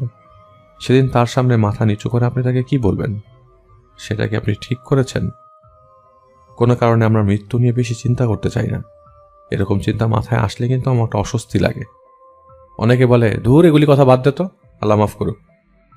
আমরা কিন্তু ওখানে থামিয়ে দিচ্ছি, কিন্তু এসব জিনিস মনে করা কিন্তু আমাদের দায়িত্ব। আমার চিন্তার বিষয়টা দ্রুত পাল্টে ফেলি। যদি আমাদের কোনো বন্ধু বা আত্মীয় আমাদেরকে এই ব্যাপারটা নিয়ে কিছু বলা শুরু করে, আমরা জলদি তাকে বলি, কি বলছেন এসব মরাটরার কথা শুনতে ভালো লাগে না, বাদ দেন, অন্য কথা বলি। আসলে আমরা কোন একটা কারণে অদ্ভুত কোনো কারণে নিজেদের এক ধরনের সেলফ ডিলিউশন, যেটাকে মত বিভ্রম বলা যায়, ডুবিয়ে রাখি যে আগামী কয়েক সেকেন্ড পরে আমি যে হার্ট অ্যাটাক করে মারা যাব না, বা কালকে আমি যে বাসায় ফেরার পথে অ্যাক্সিডেন্ট করে মারা যাব না, এই ব্যাপারে আমি 100% নিশ্চিত। আল্লাহর সাথে আমাদের এক ধরনের চুক্তি আছে, তিনি আমাকে 70-80 বছর বয়স পর্যন্ত বাঁচিয়ে রাখবেনই। তাই জীবন অনেক সময় আছে ধর্মটর্ম করার। এখন আগে যত পারি চাকরি, ব্যবসা, পার্টি করে, মুভি, সিরিয়াল দেখে ঘন্টার পর ঘন্টা মার্কেটে ঘুরে লক্ষ টাকা খরচ করে বিদেশে বেরিয়ে এসে যত পারি জীবনটা উপভোগ করেন। বলা তো যায় না, যদি মরে যাই তাহলে তো এসব করা হবে না। মৃত্যু নিয়ে কেউ যদি ঠান্ডা মাথায় বসে গভীরভাবে চিন্তা করে মৃত্যুর পরে তা কি হবে, সে কোথায় যাবে, সে কি সত্যি আল্লাহকে বোঝাতে পারবে কেন সে জীবনটা এভাবে পার করছে, এগুলারই যদি কেউ একটু মনোযোগ দিয়ে চিন্তা করে ধীর স্থিরভাবে, তাহলে জীবন সম্পর্কে চিন্তা ভাবনা বদলে যেতে মনে হয় বাধ্য। আমার ক্ষেত্রেও তাই, আমি সবার ক্ষেত্রে কথা বলছি না। আজকালকার আমরা কিন্তু জীবন শৃঙ্খলায় খুব বেশি জড়িয়ে পড়েছি।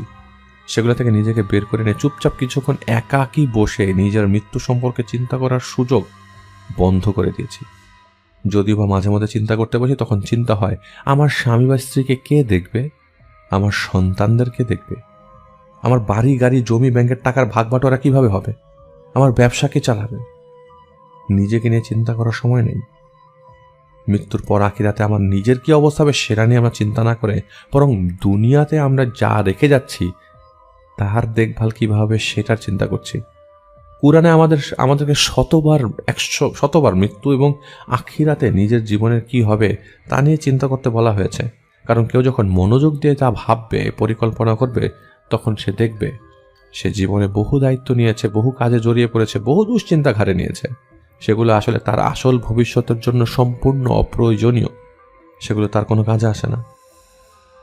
যাই হোক, আমি আপনাদেরকে এই জালে ফেললে বহু কথা বলতে পারবো, এই জালে ফেলে এত কথা বলতে চাচ্ছি না। প্রিয় রেফায়েত ভাইকে রেফায়েত ভাই আপনাদেরকে অনেক ঘটনা দিয়েছেন। তার ঘটনায় যদি কেউ কোনোভাবে আঘাতপ্রাপ্ত হন তাহলে তাকে ক্ষমার সুন্দর দৃষ্টিতে দেখবেন, তার প্রতি কোনো দাবি রাখবেন না।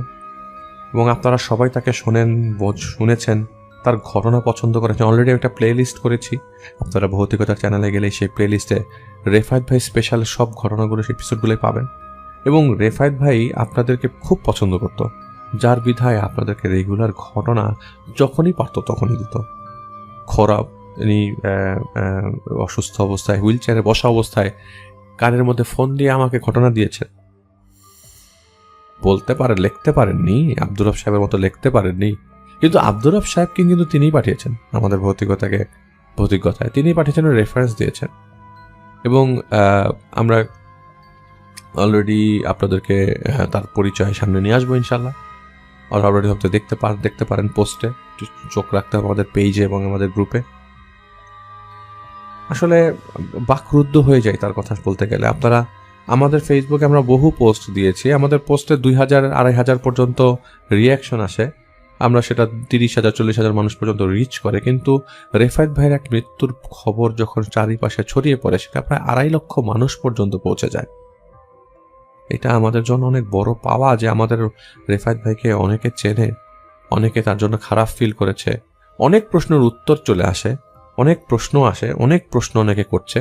জানাজার ব্যাপারে আমাদেরকে জানানো হলো না, আমরা জানাজায় যেতাম। আসলে রেফায়েত ভাই কবর মৃত্যু হয়ে যাওয়ার 3 ঘন্টার মধ্যে হয়ে গেছে।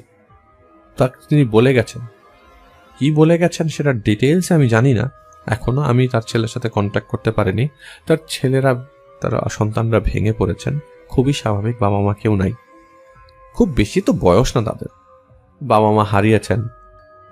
তারাও তো রেফায়েত ভাইয়ের স্ত্রীও তো কয়েকদিন আগে মারা গেছে, খুব বেশি দিন, হয়তো বছর খানেক হবে। তো রেফায়েত ভাই চলে গেলেন আমাদেরকে ছেড়ে। রেফায়েত ভাই রেখে গেছেন আমাদের জন্য অনেক ঘটনা, যেখানে আপনারা রেফায়েত ভাই হয়ে আমার কাছ থেকে আমার ভয়েসে ঘটনা শুনতে পারবেন। আসলে আমি তার ভয়েস ছিলাম, এই মানুষটার ভয়েস ছিলাম আমি। আসলে চিন্তা করলে আমার খারাপ লাগে যে এই মানুষটাকে আমি যখনই ফোন দিতাম তখনই বলতো, আলিফ ভাই ফোন দিছেন, একটা ঘটনা নেন, একটা ঘটনা বলি, শুনবেন। শিক্ষিত না তো, কিন্তু কথাবার্তা কিন্তু শিক্ষিত মানুষের মতো বলতো। উনি শিক্ষিত, কোরআন শরীফ পড়তে পারতেন, তাহলে তো আর অশিক্ষিত বলা যায় না। কিন্তু বাংলা আমাদের মতো সাধারণ মানুষদের মতো আমরা যে শিক্ষিত, নিজেদেরকে যেই বিভাগে শিক্ষিত বলি, সেই বিভাগে হয়তো তিনি শিক্ষিত না, কিন্তু বিবেকের দিক থেকে তিনি মারাত্মক শিক্ষিত ছিলেন। আমার কাছে এরকম বিবেকবান মানুষ আমি লাইফে খুব কম দেখেছি। ঠান্ডা মাথার বিবেকবান মানুষ, 10টা কথা আপনি যদি ওনাকে ফোন দিয়ে যদি বলতেন যে আমি এই সমস্যায় ভুগছি, আমি বলছি না ওই পর্দার ওই পরের সমস্যা, আমি বলছি এই সমস্যায় ভুগছি, আমি একটা ডিসিশন নিতে পারছি না, আমি যখনই বলতাম আমি ডিসিশন নিতে পারছি না, সে বলতে ইস্তেকার হবে। 2 রাকাত নামাজ পড়েন, 3-4 বার পড়েন, বুঝে যাবেন, বোঝা কনফার্ম। আর 2 রাকাত নামাজও নফলই পড়বেন, ইস্তেকারা নামাজে পড়ে আল্লাহর কাছে চান, দেখেন আপনাকে আল্লাহ দেয় কিনা, আল্লাহ আপনার মাথার মধ্যে ঢুকিয়ে দেয় কিনা দেখেন।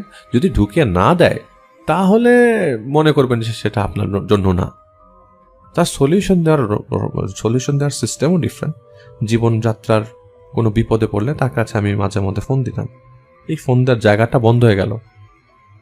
আমি জানি না তার ঘটনা আসবে কিভাবে, তবে যতটুকু জানি যে তিনি তার ছেলেকে বলে গেছেন আমাদেরকে ঘটনা দেওয়ার জন্য, কারণ তার ছেলে অনেক ঘটনাই জানেন, অনেক ঘটনা জানেন তার ছেলে।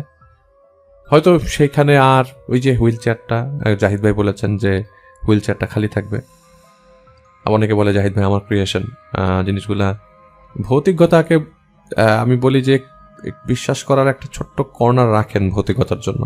যেসব ঘটনাগুলো আমরা বলি সেসব ঘটনাগুলো আসলে এইভাবে বানিয়ে বলা সম্ভব না, আমাদের পক্ষে সম্ভব না। জাহিদ ভাইয়ের ঘটনা তো আপনারা লাস্ট এপিসোড শুনলেন, ব্ল্যাক আউট হয়ে গেছেন উনি। আজকে এটার পরের পার্টটা শুনবেন, কিন্তু এই যে ঘটনাটা শুনলেন এটার কারণ কিন্তু জাহিদ ভাই নিজেই।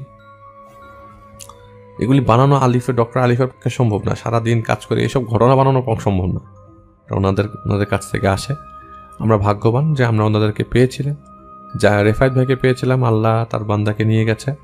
এবং আমি তার ছেলের সাথে কন্ট্যাক্ট করার চেষ্টা করেছি, ছোট করে ছোট জনের সাথে কথা হলো। যতটুকু আমি জানতে পেরেছি যে রেফায়েত ভাই লাস্ট 5-7 দিন যাবত, যিনি আমাদের লাস্ট 3 দিন আগে একটা ঘটনা পাঠিয়েছেন, মারা যাওয়ার 3 দিন আগে আমি একটা তার কাছ থেকে ঘটনা নিয়েছি, তখনও তাকে আমার সুস্থ মনে হচ্ছে, কিন্তু লাস্ট 7 দিন যাবত সে বাড়ি ঘর পাক পবিত্র রাখতে বলছিলেন এবং বারবার বলছিলেন যে আমার মৃত্যুর সময় যেন 1 ঘন্টাও দেরি না করা হয়। কিন্তু তারপরও তার মৃত্যুর পরপরই 3 ঘন্টা দেরি করা হয়, 3 ঘন্টা লাগে সব প্রসেস শেষ করে, কারণ ডেথ সার্টিফিকেট বের করা লাগে, হাসপাতাল থেকে নিয়ে যে ডেথ সার্টিফিকেট বের করা, ডেথ সার্টিফিকেট বের করাটা এখন একটা রীতি হয়ে গেছে।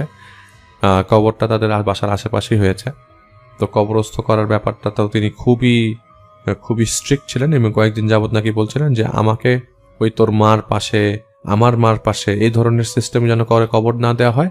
আমার কবরে আমার লাশের, তিনি যেটা বলেছেন যে আমার লাশ তো কাফনের মধ্যে থাকবে, আমার লাশের পানি শুকানোর আগে যেন আমি কবরের ভিতরে থাকি, এটা তিনি বলেছেন এভাবেই, যে আমার গোসল করানোর পানি যেন শরীরে শুকানোর আগে যেন আমি কবরের মধ্যে থাকি।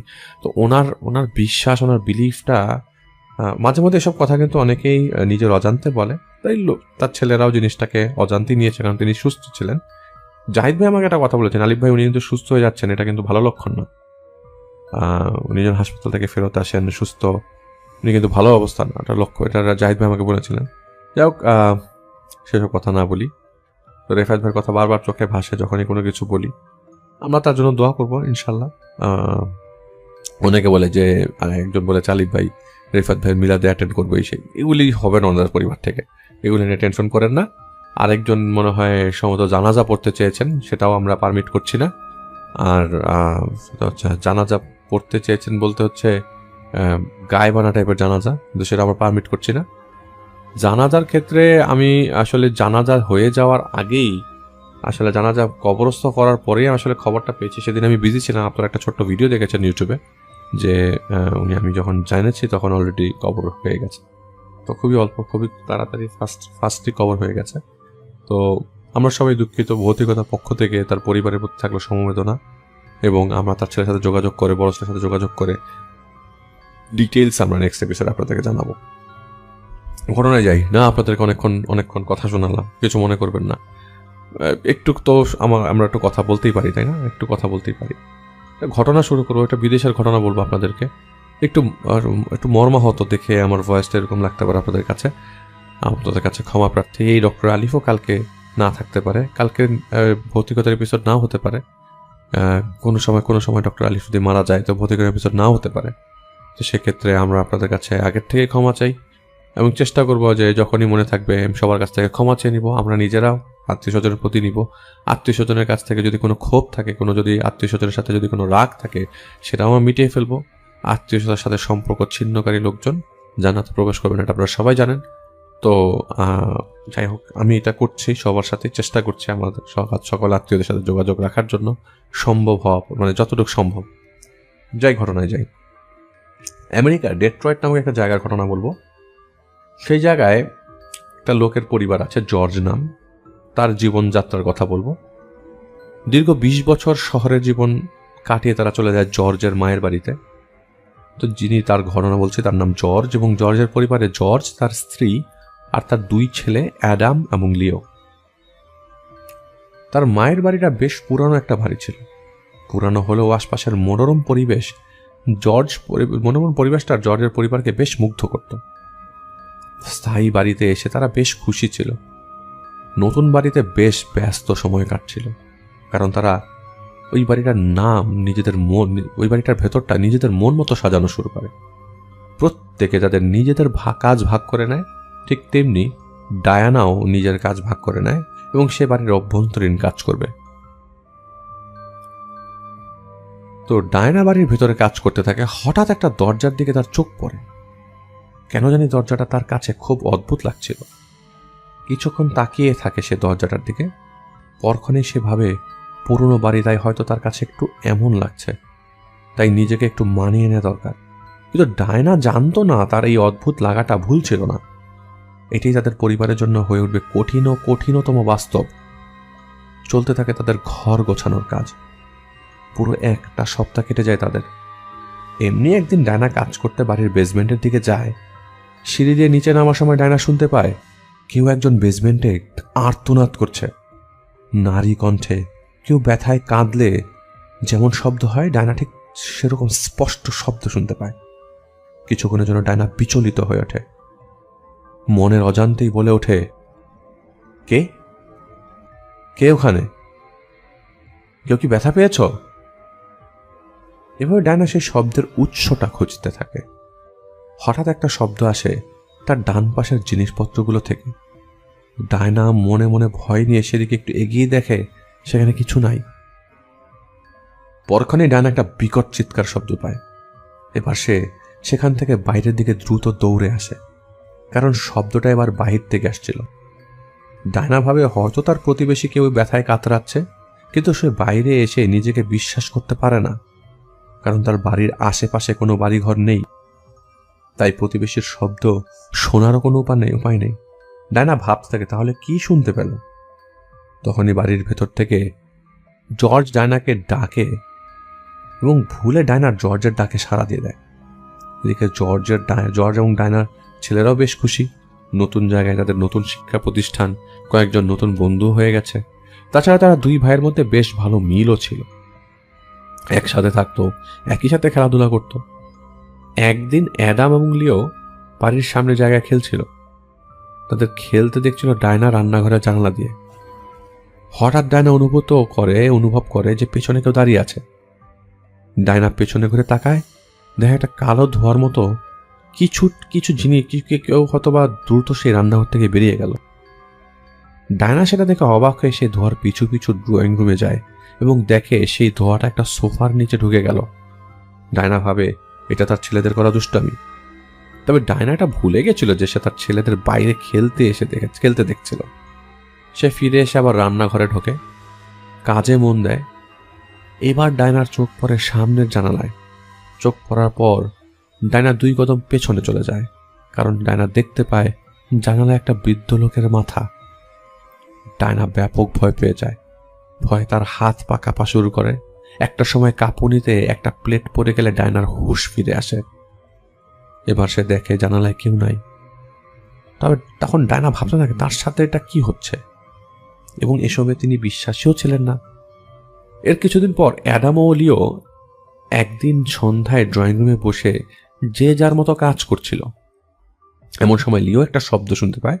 শব্দটা শুনে লিও অ্যাডামকে ডেকে জিজ্ঞেস করলো, অ্যাডাম এমন একটা ভাব করে যে সে কিছুই শোনেনি। মুহূর্তের মধ্যে আবারও একটা শব্দ হয় এবং তারা দুজনেই শুনতে পায়। অ্যাডাম সাথে সাথে উঠে দাঁড়ায়। সে ভয়ের উৎসটা খুঁজতে বের হয়ে যায়। অ্যাডাম ও লিওকে নিয়ে সাথে যেতে বললে লিও বলে সে ভয় পাচ্ছে। অ্যাডাম লিওকে অভয় দিয়ে বলে, দুজন যাবো আর দেখবো কোনো চোর আছে কিনা। অ্যাডাম 2টা টর্চ লাইট নিয়ে আসে এবং তারা দুজনই সেই শব্দের দিকে যেতে থাকে। একটা সময় তারা তাদের গ্যারেজের দিকে গিয়ে দেখে গ্যারেজের ভেতরে কেউ কাজ করছে। পেছন থেকে তারা দেখে প্রথমে তারা ভাবে যে তার বাবা জর্জ। তারা জিজ্ঞেস করে, বাবা তুমি এখানে কি করছো?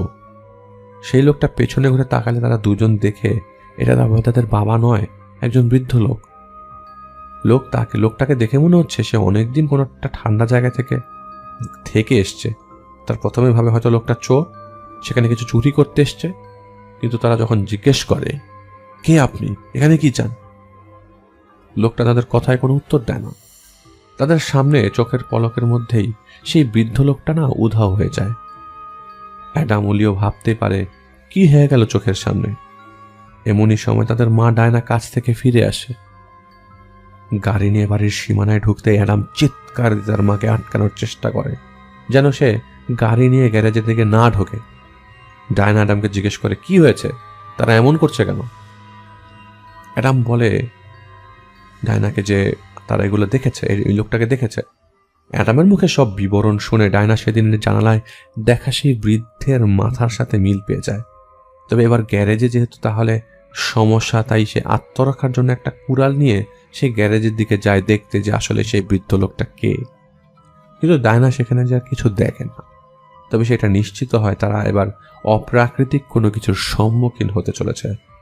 এমনই সময় অ্যাডাম পেছন থেকে ডায়নাকে ডাকলে ডায়না হকচকিয়ে যায়। অ্যাডাম এসব কিছু জানতে চাইলে ডায়না প্রথম থেকে সব কিছু বলে। সে আগেও বুঝতে পেরেছে, এতে অ্যাডাম ও লিও বেশ ভয় পেয়ে যায়। সেদিনের মতো ডায়না তার গাড়িটি কোনো মতে সেই গ্যারেজে পার্ক করে তার ছেলেদের নিয়ে বাড়ির ভেতরে চলে যায়। পরের দিন সকালে অ্যাডাম ও লিও যখন বাড়ির সামনে খেলছিল, তখন কিছু কাজের জন্য জর্জ তাদের দুজনকে বলে বাড়ির পেছনের দিকে খেলতে। অ্যাডাম ও লিও কোনো কথা না বলে স্বাভাবিকভাবেই বাড়ির পেছনে চলে যায় এবং নিজেদের মতো খেলতে থাকে। একটা সময় তারা লক্ষ্য করে সেখানে একটা পুরনো ঘর।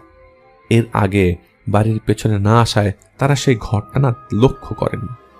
তারা দুজন সেই ঘরের সামনে যায়, দরজা খোলার চেষ্টা করলো এবং তারা দুজন বেশ অবাক হয়ে যায় যে এটা সেই ঘরের দরজাটা ভেতর থেকে লক করা, কিন্তু বাহির থেকে স্পষ্ট বোঝা যাচ্ছিল সেই ঘরে কয়েক বছর কেউ ঢোকেনি। অনেকক্ষণ চেষ্টা করার পর অ্যাডাম ও লিও সেই দরজাটা খুলতে পারে। দরজা খুলতে পেরে তারা খুব খুশি ছিল। তারা দুজনই সেই ঘরের ভেতর যায় আর দেখে সেখানে অনেক পুরনো জিনিসপত্র, গাড়ি ঠিক করার, মেরামত করার সরঞ্জাম। অ্যাডাম ঘরের সম্পূর্ণ ভেতরে ঢুকে ঘরটা দেখতে থাকে, কিন্তু লিও দরজার সামনে দাঁড়িয়েছিল। হঠাৎ লিও লক্ষ্য করে সে তার নিজের নিঃশ্বাস দেখতে পায়। মানে ঠান্ডায় মানুষ নিঃশ্বাস ছাড়লে যেমন ধোঁয়া দেখতে পায়, ঠিক তেমন। সে অ্যাডামকে এটা ডেকে ব্যাপারটা বলে। অ্যাডাম তখন আবার নিঃশ্বাস ছেড়ে সত্যতা দেখতে চাইলেও সে লক্ষ্য করে লিও ভুল বলেনি। তার কাছে এবার ঘরটি বেশ ঠান্ডা লাগা শুরু হলো। মনে হচ্ছিল সময়টা শীতকাল। দুজনই বেশ ভয় পেয়ে যায়। দৌড়ে সেখান থেকে তারা বের হয়ে অবাক দৃষ্টিতে সেই ঘরের দিকে তাকিয়ে থাকে। এমনই সময় আচমকা সেই ঘরের দরজাটা নিচ থেকে লেগে যায় এবং ভেতর থেকে লক হওয়ার মতো শব্দ ভেসে আসে। এসব দেখে লিও সেখান থেকে দৌড়ে পালায় তার মায়ের উদ্দেশ্যে। অ্যাডাম সেখানে দাঁড়িয়ে পাগলের মতো সেই ঘরের দিকে উদ্দেশ্য করে চিল্লানো শুরু করে, কে তুমি? কেন এমনটা করছো? আমাদের কাছে কি চাও? ঠিক সেই সময় তার মাথার উপর থেকে বিরাট একটা গাছের ডাল ভেঙে তার সামনে পড়ে। সৌভাগ্যক্রমে অ্যাডামের গায়ে না পড়ে সেটা তার থেকে কিছুটা সামনে পড়ে। তখন আবারও অ্যাডাম সেই ঘরের দিকে তাকিয়ে চিৎকার শুরু করলে লিও ও ডায়না সেখানে আসে। ডায়না এসে অ্যাডামের সাথে রাগারাগি করতে থাকে কেন তারা এখানে এসছে। অ্যাডাম ডায়নাকে সব বলে, সেই গাছের বড় ডালটি দেখায় এবং সেই ঘরটাও দেখায়। তারা তিনজন সেই ঘরের দিকে অবাকভাবে তাকিয়ে থাকে এবং ভয়ে সেই জায়গা থেকে চলে যায়। এসব বিষয় নিয়ে ডায়না জর্জের সাথে কথা বলে।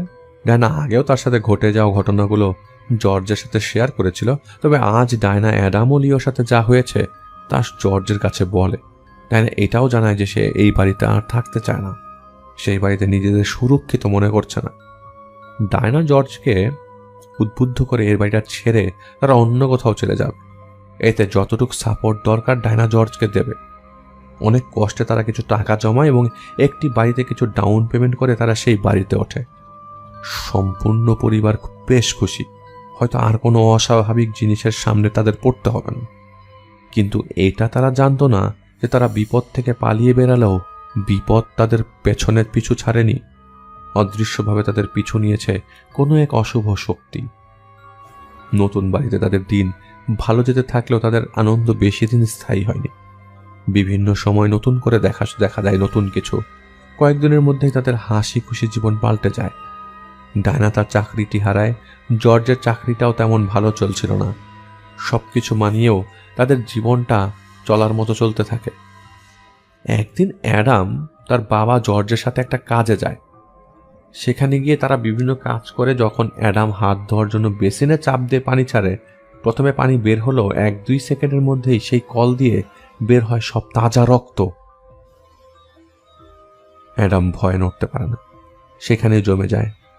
জর্জ অ্যাডামের এমন আচরণ দেখে অ্যাডামকে ডাকতে থাকে। জর্জ অ্যাডামকে জিজ্ঞেস করে, কি হয়েছে?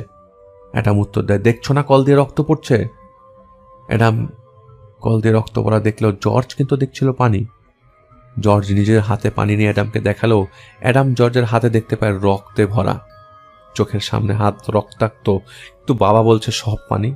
আর দুইয়ের মধ্যে অ্যাডাম কোনটা বিশ্বাস করে বুঝতে পারছে না। নিজেদের কাজ শেষ করে যখন তারা বাড়ি ফিরছিল তখন অ্যাডাম গাড়িতে বসে সেই মুহূর্তের কথা ভাবতে থাকে। কি দেখলো সে? কেন আবার এমনটা হচ্ছে তার সাথে? এসব ভাবতে ভাবতে অ্যাডাম গাড়ি থেকে জানালা দিয়ে বাইরে তাকিয়ে থাকে। একটা মুহূর্তে অ্যাডাম আবার অন্যরকম ব্যবহার শুরু করে। আর এসব কিছু লক্ষ্য করে জর্জ অ্যাডামকে জিজ্ঞেস করে, কি হয়েছে তোমার? তুমি এমন কেন করছো? অ্যাডাম আতঙ্ক নিয়ে একটা কণ্ঠে উত্তর দেয় যে লোক ব্রিজের উপর দিয়ে তাদের গাড়িটা চলছে সেই লোক লেকে সব রক্ত। তার মানে অ্যাডাম এখন আর পানি দেখছে না, কোথাও সব জায়গায় অ্যাডাম রক্ত দেখছে।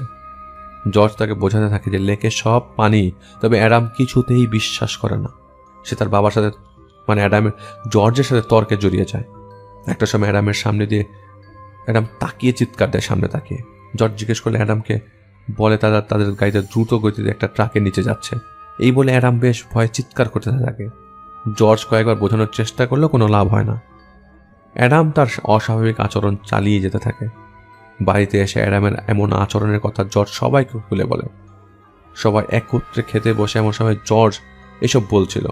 সেই খাবারের টেবিলে সবাই খাচ্ছিল, শুধু অ্যাডাম না খেয়ে বসেছিল, কারণ অ্যাডাম সেখানেও তার সামনে রাখা তরল সকল খাবারগুলোকেই রক্তরূপে দেখছিল। সে দেখে তার বাবার গ্লাসে রক্ত পান করছে, তার ভাই লিও রুটি রক্তে ভিজিয়ে খাচ্ছে, তার মা ব্রেডে ছুরি দিয়ে রক্ত মিশাচ্ছে, যেভাবে জেলি বা মাখন মেশানো হয়। এসব দেখে অ্যাডাম সহ্য করতে পারে না, তার বমি চলে আসে। অ্যাডাম খাবারের টেবিল থেকে উঠে যায়। অ্যাডামের এমন ব্যবহার দেখে ডায়না বেশ ব্যাপক চিন্তায় পড়ে যায়। তারা দুইটা ব্যাপার ভাবতে থাকে। হয়তো অ্যাডাম ড্রাগ নেওয়া শুরু করেছে, না হয় অ্যাডাম অসুস্থ। তারা ডাক্তার দেখায়। ডাক্তার অ্যাডামকে কিছু টেস্ট দিলে সেগুলো করানো হয়, তবে রিপোর্টে তেমন কিছুই ধরা পড়ে না। কিন্তু অ্যাডাম বেশ ভয়ে ছিল, কারণ সব তরল পদার্থকে সে রক্তে দেখছিল। সে পানির সামনে যাওয়া বন্ধ করে দেয়। একদিন সকালে মনে প্রচণ্ড ভয় নিয়ে অ্যাডাম বাথরুমে যায়। অনেকক্ষণ সেখানে দাঁড়িয়ে ভাবে হয়তো কল থেকে আজও রক্ত পড়বে। সাহস করে কলে ট্যাপ অন করলে অ্যাডাম দেখে আজ পানি পড়ছে। সে অনেক খুশি হয়ে যায়। মুহূর্তেই দাঁত ব্রাশ করে সে গোসলে চলে যায়। গোসলের মাঝে সে লক্ষ্য করে পর্দা ভেদ করে কোনো হাত তাকে ধরার চেষ্টা করছে। অ্যাডাম ভাবে এটা লিওর দুষ্টামি। পর্দা সরিয়ে অ্যাডাম লিওকে ধমক দিতে যাবে, এমন সময় অ্যাডাম দেখে সেখানে কেউ নেই। কিন্তু সেই ঘরটা ঠান্ডা, ব্যাপক ঠান্ডা হয়ে আছে, যেখানে যেমনটা তাদের আগের বাড়ির পেছনের ঘরটা অনুভূত হয়েছিল। সেখান থেকে আস্তে আস্তে বের হয়ে যাবে, এমন সময় অ্যাডাম দেখতে পায় বাথরুমের আয়নায় লেখা ডাইনাও। ভয়ে অ্যাডাম দৌড়ে সেখান থেকে বের হয়ে তার মা ডায়নাকে ডাকে এবং সেখানে গিয়ে দেখায় সেই আয়নার লেখা। অ্যাডাম বারবার বলতে থাকে যে এটা একটা মেসেজ, কিন্তু ডায়না ভাবে লিও এমনটা করেছে। ডায়না লিওকে জিজ্ঞেস করলে সে এমনটা কেন করেছে জিজ্ঞেস করে, কিন্তু লিও বলে সে এমনটা করে নাই। ডায়না বিশ্বাস করে লিও সেটা করেনি, কারণ এর আগেও কখনো লিও এমন করেনি, তাই হঠাৎ করে এমনটা করার কথাও না। কোনো রকম সেদিনের মতো ডায়না অ্যাডামকে শান্ত করে। তার কয়েকদিন পর অ্যাডাম তার ঘরে বসে গিটার বাজাচ্ছিল। তখন সে শুনতে পায় কেউ একজন বলছে ডাইনাও। অ্যাডাম তার ঘরে অন্যরকম কিছুর অস্তিত্ব টের পায়। সে ব্যাপক ভয় পেয়ে যায়। চোখের পলকেই দেখে ধোঁয়ার আবরণে এক মানবদেহের আকৃতির কিছু তার সামনে দাঁড়িয়ে। আবার নিমেষেই সেটা ধোঁয়া হয়ে তার রুমের দরজা দিয়ে বের হয়ে যায়। সে ধোঁয়ার পেছনে অ্যাডাম। একটা মুহূর্তে সে চলে আসে তাদের ড্রয়িং রুমে। সেখানে তার বাবা, মা এবং ভাই লিও বসা ছিল।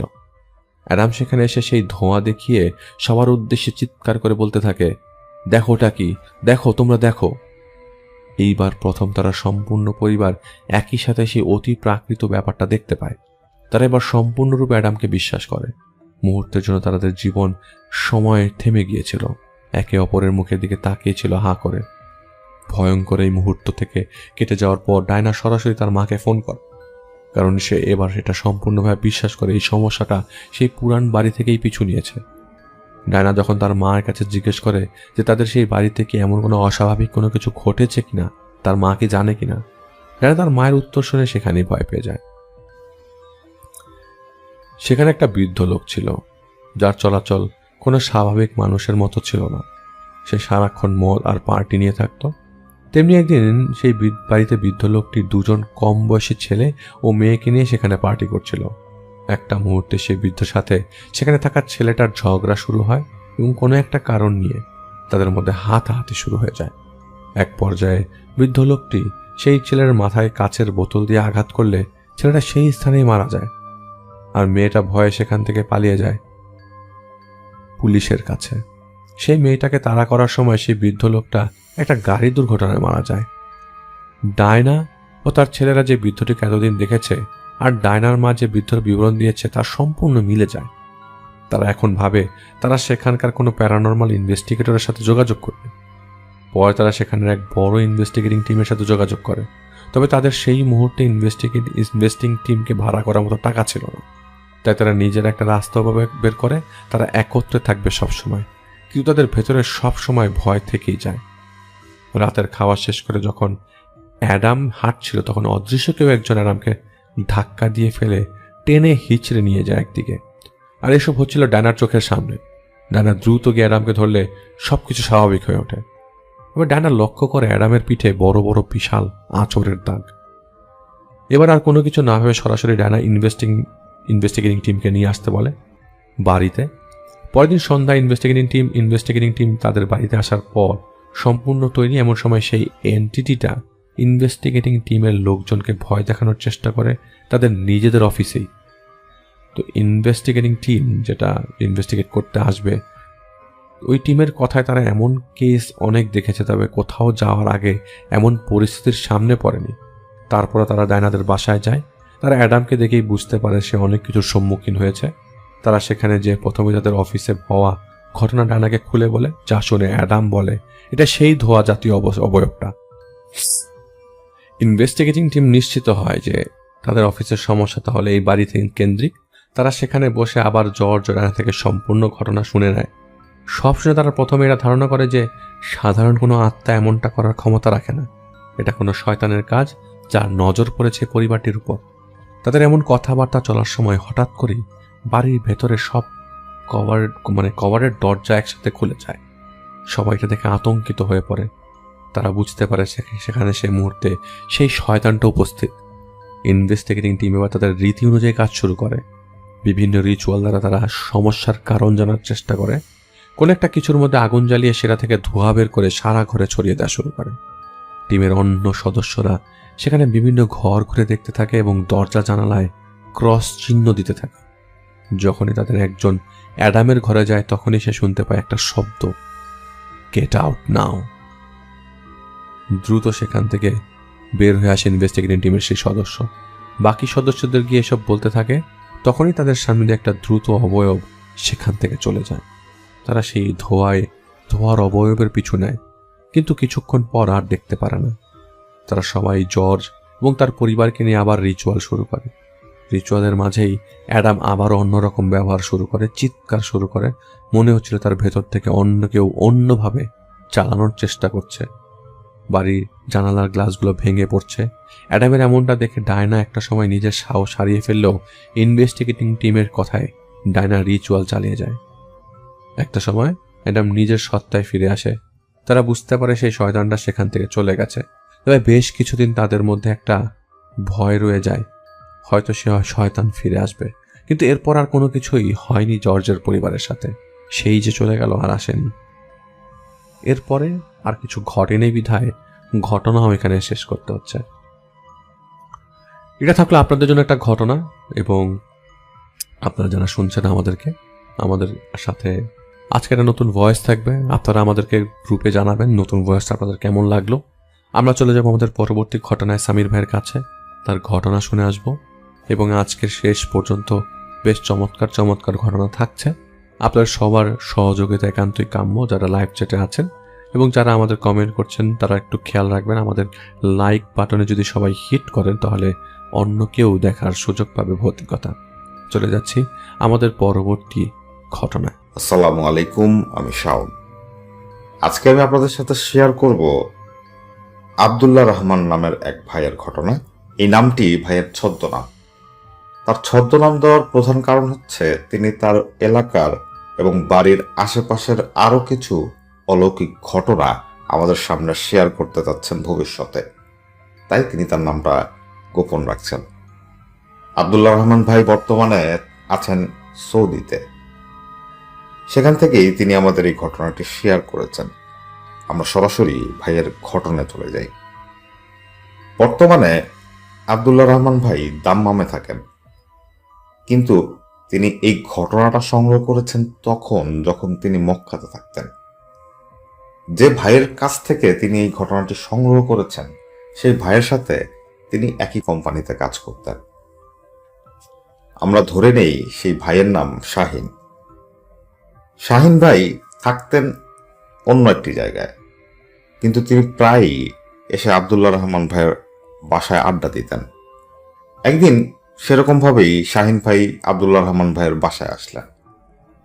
আসার পর রহমান ভাই হঠাৎ লক্ষ্য করেন শাহিন ভাইয়ের পায়ে একটা গভীর কাটা দাগ, এবং সেই দাগটার পাশের কিছু অংশ মনে হচ্ছে পুড়ে গেছে।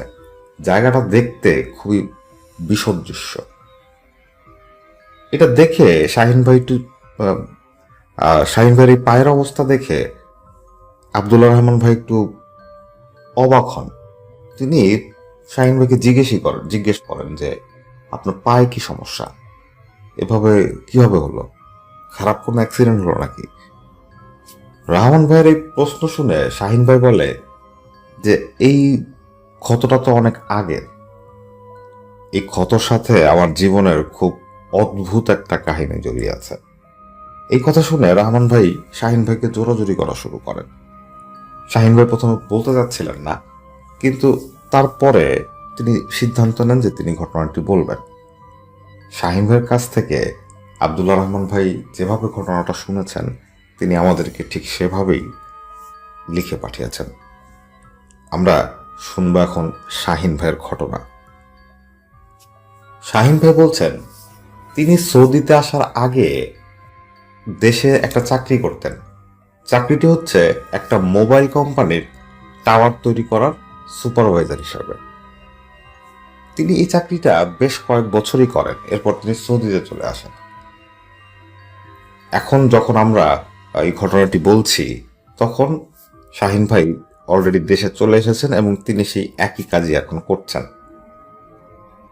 সৌদিতে আসার আগে শাহিন ভাই যখন এই মোবাইলের টাওয়ারে কাজ করতেন তখন তার জীবনে ঘটে যায় একটা অদ্ভুত ঘটনা। ঘটনাটি শুরুটা অনেকটা এরকম।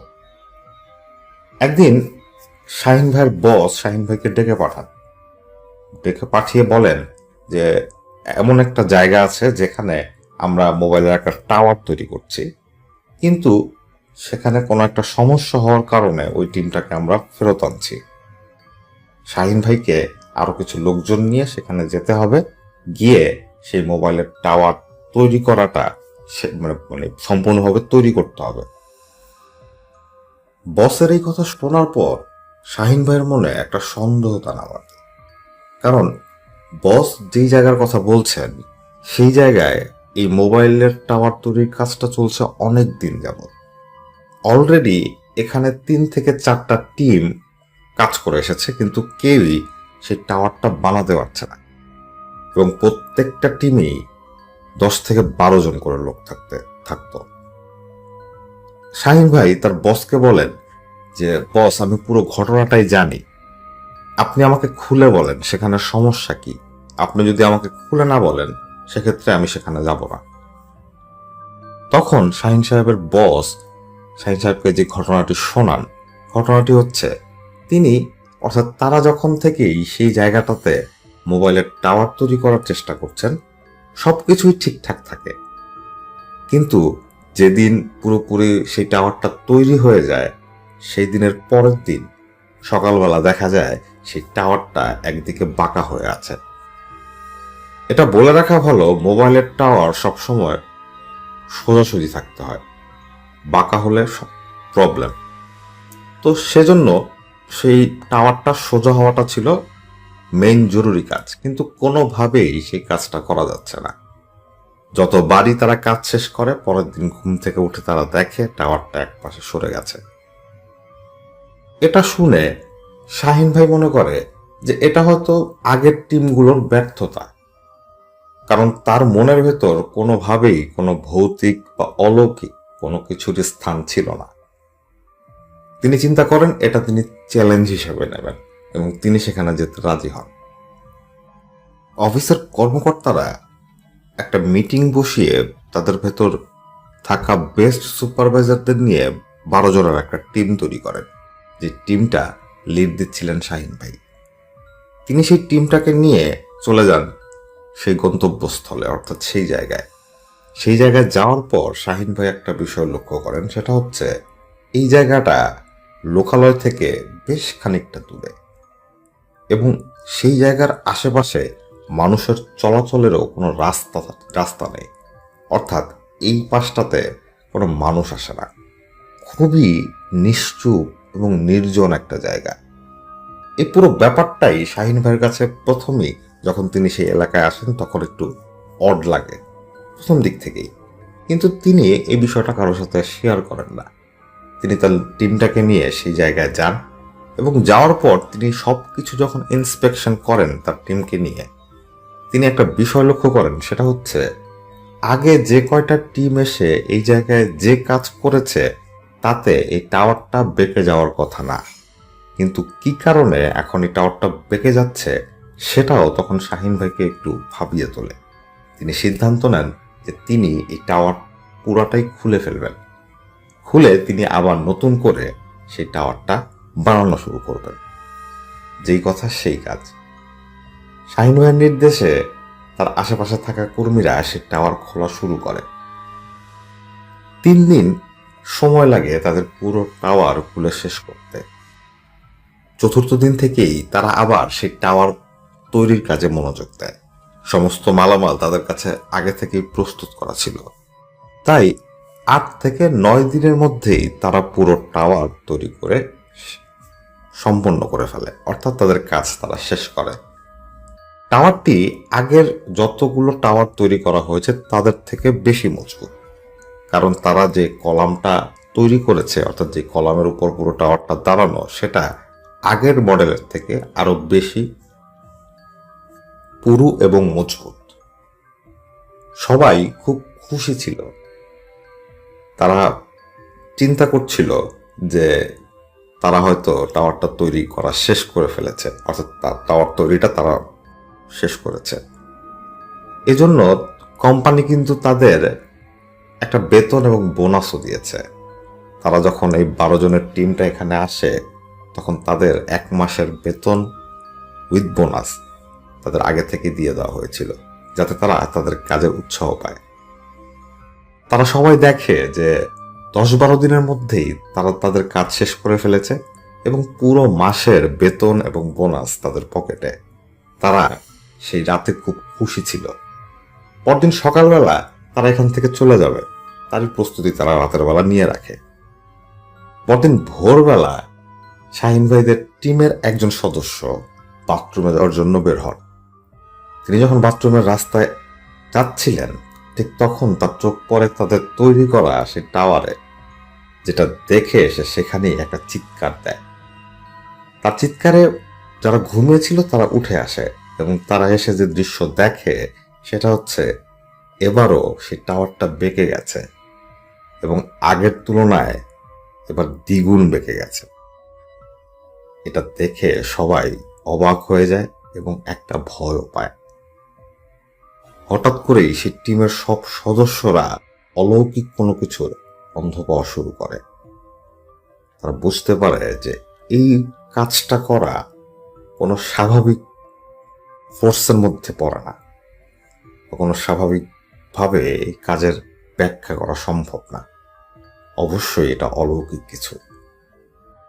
এই টাওয়ার তৈরির কাজ অনেক দিন যাবতই চলছে, তাই সেই এলাকার আশেপাশের মানুষও এটা জানতো এবং তারা এটাও জানতো যে এই টাওয়ারের কাজ এই কর্মীরা শেষ করতে পারছে না। সেদিন সকালবেলা শাহিন ভাইরা যখন তাদের বানানো সেই টাওয়ারের দিকে অবাক হয়ে তাকিয়েছিল, তখন তাদের চারপাশে ভিড় করেছিল কিছু গ্রামবাসী। তারা হঠাৎ করে নিজেদের মধ্যে কথা বলা শুরু করে এবং কিছুটা শাহিন ভাইদের টিমকে কটাক্ষ করে। শাহিন ভাই সেই গ্রামবাসীদের মধ্যে কয়েকজনকে লক্ষ্য করেন যারা কথা বেশি বলছিল এবং শাহিন ভাইয়ের তাদের কথা বলার ভঙ্গিটা একটু অন্যরকম মনে হয়েছিল। শাহিন ভাইয়ের মনে হয়েছিল যারা তাদের কটাক্ষ করছে তারা তাদের আসল উদ্দেশ্য হচ্ছে কোনোভাবে এই জায়গায় টাওয়ার তৈরি করে করাটা শেষ করা, সম্পূর্ণ করা। তারা বোধহয় এই টাওয়ারটা তৈরি হলে বাঁচে এবং এই কর্মীরা কেন টাওয়ার তৈরি করতে পারছে না এই কারণে তাদের ভর্ৎসনা করছে। শাহিন ভাইয়ের একটু অবাক লাগে। তিনি মন খারাপ করেন, কিন্তু তিনি আসলে সাহস হারান না। তিনি এই পুরো ব্যাপারটা দেখতে যাচ্ছিলেন। তিনিও বুঝতে পারছেন যে আসলে এখানে অলৌকিক কোনো কিছু আছে। তিনি সেই গ্রামবাসীদের খবর নেন যারা সেই ভিড়ের মধ্যে কথা বেশি বলছিল, এবং তিনি জানতে পারেন এই যেই জমির উপর এই টাওয়ারটা তৈরি করা হয়েছে সেই জমির যে মালিক, সেই মালিকের আত্মীয় স্বজন হচ্ছে এরা। শাহিন ভাই আরো খোঁজ খবর নেওয়া শুরু করলেন। তিনি জানতে পারেন যে এই জমির মালিক এলাকার মোটামুটি প্রভাবশালী কেউ, এবং যখনই যাকে এই জমির বিষয়ে জিজ্ঞেস করা হচ্ছে, শাহিন ভাই লক্ষ্য করেছেন তাদের চোখে মুখে একটা ভয়ের ছাপ। শাহিন ভাই আসলে কোনো কুল কিনারা করতে পারেন না, তার কাজ শেষ করতে হবে। তাই তিনি অনেকটা রেগে যান, হতাশ হয়ে যান। তিনি আবার সেই টাওয়ার তৈরির কাজ শুরু করেন। যেদিন তিনি টাওয়ার তৈরির কাজ শুরু করছিলেন, অর্থাৎ তিনি যখন তার কর্মীদের ইনস্ট্রাক্ট করছিলেন, তখন তিনি হঠাৎ নিজের ভেতর থাকা হতাশার একটা বহিঃপ্রকাশ ঘটান। তিনি সেই টাওয়ারটা যেখানে তৈরি করা হয়েছিল সেই জায়গায় দাঁড়িয়ে অদৃশ্য কিছুর উদ্দেশ্যে কিছুক্ষণ গালাগালি করেন, তার মনের রাগ মেটান। সবাই এটাই ধরে নিয়েছিল, কিন্তু যেটা তার জন্য অভিশাপ বয়ে নিয়ে এসেছিল। শাহিন ভাই এরকমের গালাগালি করে তার নিজের মনের রাগটা তো মেটালেন, কিন্তু এর পরবর্তীতে তার ভালো একটা খেসারত দিতে হয়। আমরা সেই ঘটনাতেই আসছি। রাতে ঘুমাবার জন্য শাহিন ভাইরা একটা অস্থায়ী বাসস্থান তৈরি করেছিলেন, যার যে ঘরের বেড়া ছিল টিনের, সেখানেই তারা রাত্রে ঘুমাতেন। টাওয়ার তৈরির কাজ শুরু করে সেদিন রাতের বেলা তিনি যখন ঘুমাতে আসলেন, তখন তিনি প্রচন্ড ক্লান্ত। বিছানায় শোয়ার সাথে সাথে তার ঘুম চলে এসেছিল। আনুমানিক রাতের একটা সময়, তিনি সময় বলতে পারেন না ঠিক কয়টায়, মোটামুটি গভীরটা। সে সময় হঠাৎ করেই শাহিন ভাইয়ের ঘুম ভেঙে যায়। তিনি শীতে রীতিমতো কাঁপছেন, কিন্তু এখন গরমের সময়। তিনি দেখতে পান, অর্থাৎ তিনি ঘুম থেকে উঠে দেখতে পান তার পুরো রুমের ভেতর শো শো বাতাস বইছে, এবং তিনি একমাত্র যিনি ঘুম থেকে উঠেছেন, এবং তিনি দেখছেন আশেপাশে সবাই বেঘোরে ঘুমাচ্ছে। শাহিন ভাই একটু অবাক হন। তিনি তার এই জীবনে কোনো সময় ঘরের ভেতর এত প্রচন্ড বাতাস দেখেননি। তিনি একটু হতভম্ব হয়ে বসেছিলেন। ঠিক তখন তিনি শুনতে পান একটা বিকট আওয়াজ। আওয়াজটা এতই বিকট ছিল যে সেই আওয়াজে সবারই ঘুম ভেঙে যাওয়ার কথা, কিন্তু শাহিন ভাই অবাক হয়ে লক্ষ্য করেন তার আশেপাশে ঘুমিয়ে থাকা কেউই এক চুল লড়ল না। শাহিন ভাই হঠাৎ লক্ষ্য করেন তার সামনে একটা কালো রঙের অবয়ব। সেই অবয়বটার সারা শরীর মুরগির পালক দিয়ে ঘেরা, এবং তার চেহারাটা ছিল খুবই ভয়ানক। সে শাহিন ভাইকে হুঙ্কার দিয়ে বলে যে, তোদের এত বোঝাই তোরা বুঝিস না। তোরা যেই জায়গায় টাওয়ারটা তৈরি করতেছিস সেই জায়গাটা আমার চলাচলের রাস্তা, তাই যতবার তোরা এটা তৈরি করিস আমি এটা পাকায় দিই। শাহিন ভাই একটা আতঙ্ক নিয়ে এই অবয়বটার কথা শুনছিলেন। তার বিন্দু মাত্র লড়ার বা নড়াচড়ার কোনো ক্ষমতা ছিল না। শাহিন ভাই লক্ষ্য করেন সে অবয়বটা তাকে লক্ষ্য করে বলেই যাচ্ছে, এবং শেষ মুহূর্তে সে অবয়বটা বলল যে, তোরা কালকে সকালবেলা এখান থেকে চলে যাবি, তা না হলে তোদের একটাকেও জীবিত ছাড়বো না। তখন সে অবয়বটা নিজেকে রামপাল বলে পরিচয় দেয়। সে বলে, আমি রামপাল, প্রথমে জ্বালাই, এরপর কোপাই, এরপর সমাধান দেই কাফনের কাপড়ে। এই কথা বলে সেই অবয়বটা হা হা করে হাসতে থাকে। শাহিন ভাই অবাক হয়ে দেখছেন তার আশেপাশে ঘুমন্ত কেউই কোনো কিছুই শুনছে না, শুধু তিনিই শুনছেন। তখন সে অবয়বটা তাকে বলে যে, খুব তো গালাগালি করেছিলি, এখন পরিণাম ভোগ কর। এই কথা বলে সে অবয়বটা তার রূপ আবার পরিবর্তন করছিল। যেটা ঘটছিল শাহিন ভাইয়ের চোখের সামনেই। তিনি দেখতে পান তার সামনে কোনো একটা জন্তুর অবয়ব, যে জন্তুটির শরীর থেকে তার চামড়াটা এই মুহূর্তে ছাড়িয়ে নেওয়া হয়েছে। সেই জন্তুটির শরীর থেকে তখনও রক্ত গড়িয়ে পড়ছে এবং সেই জন্তুটির মুখ খুবই ভয়ানক। যেটা দেখে শাহিন ভাই নিজের মনের ভেতরে বলছিলেন যে আমি অজ্ঞান হচ্ছি না কেন, আমি যদি অজ্ঞান হতাম তাহলে আমাকে এই দৃশ্য দেখা লাগতো না।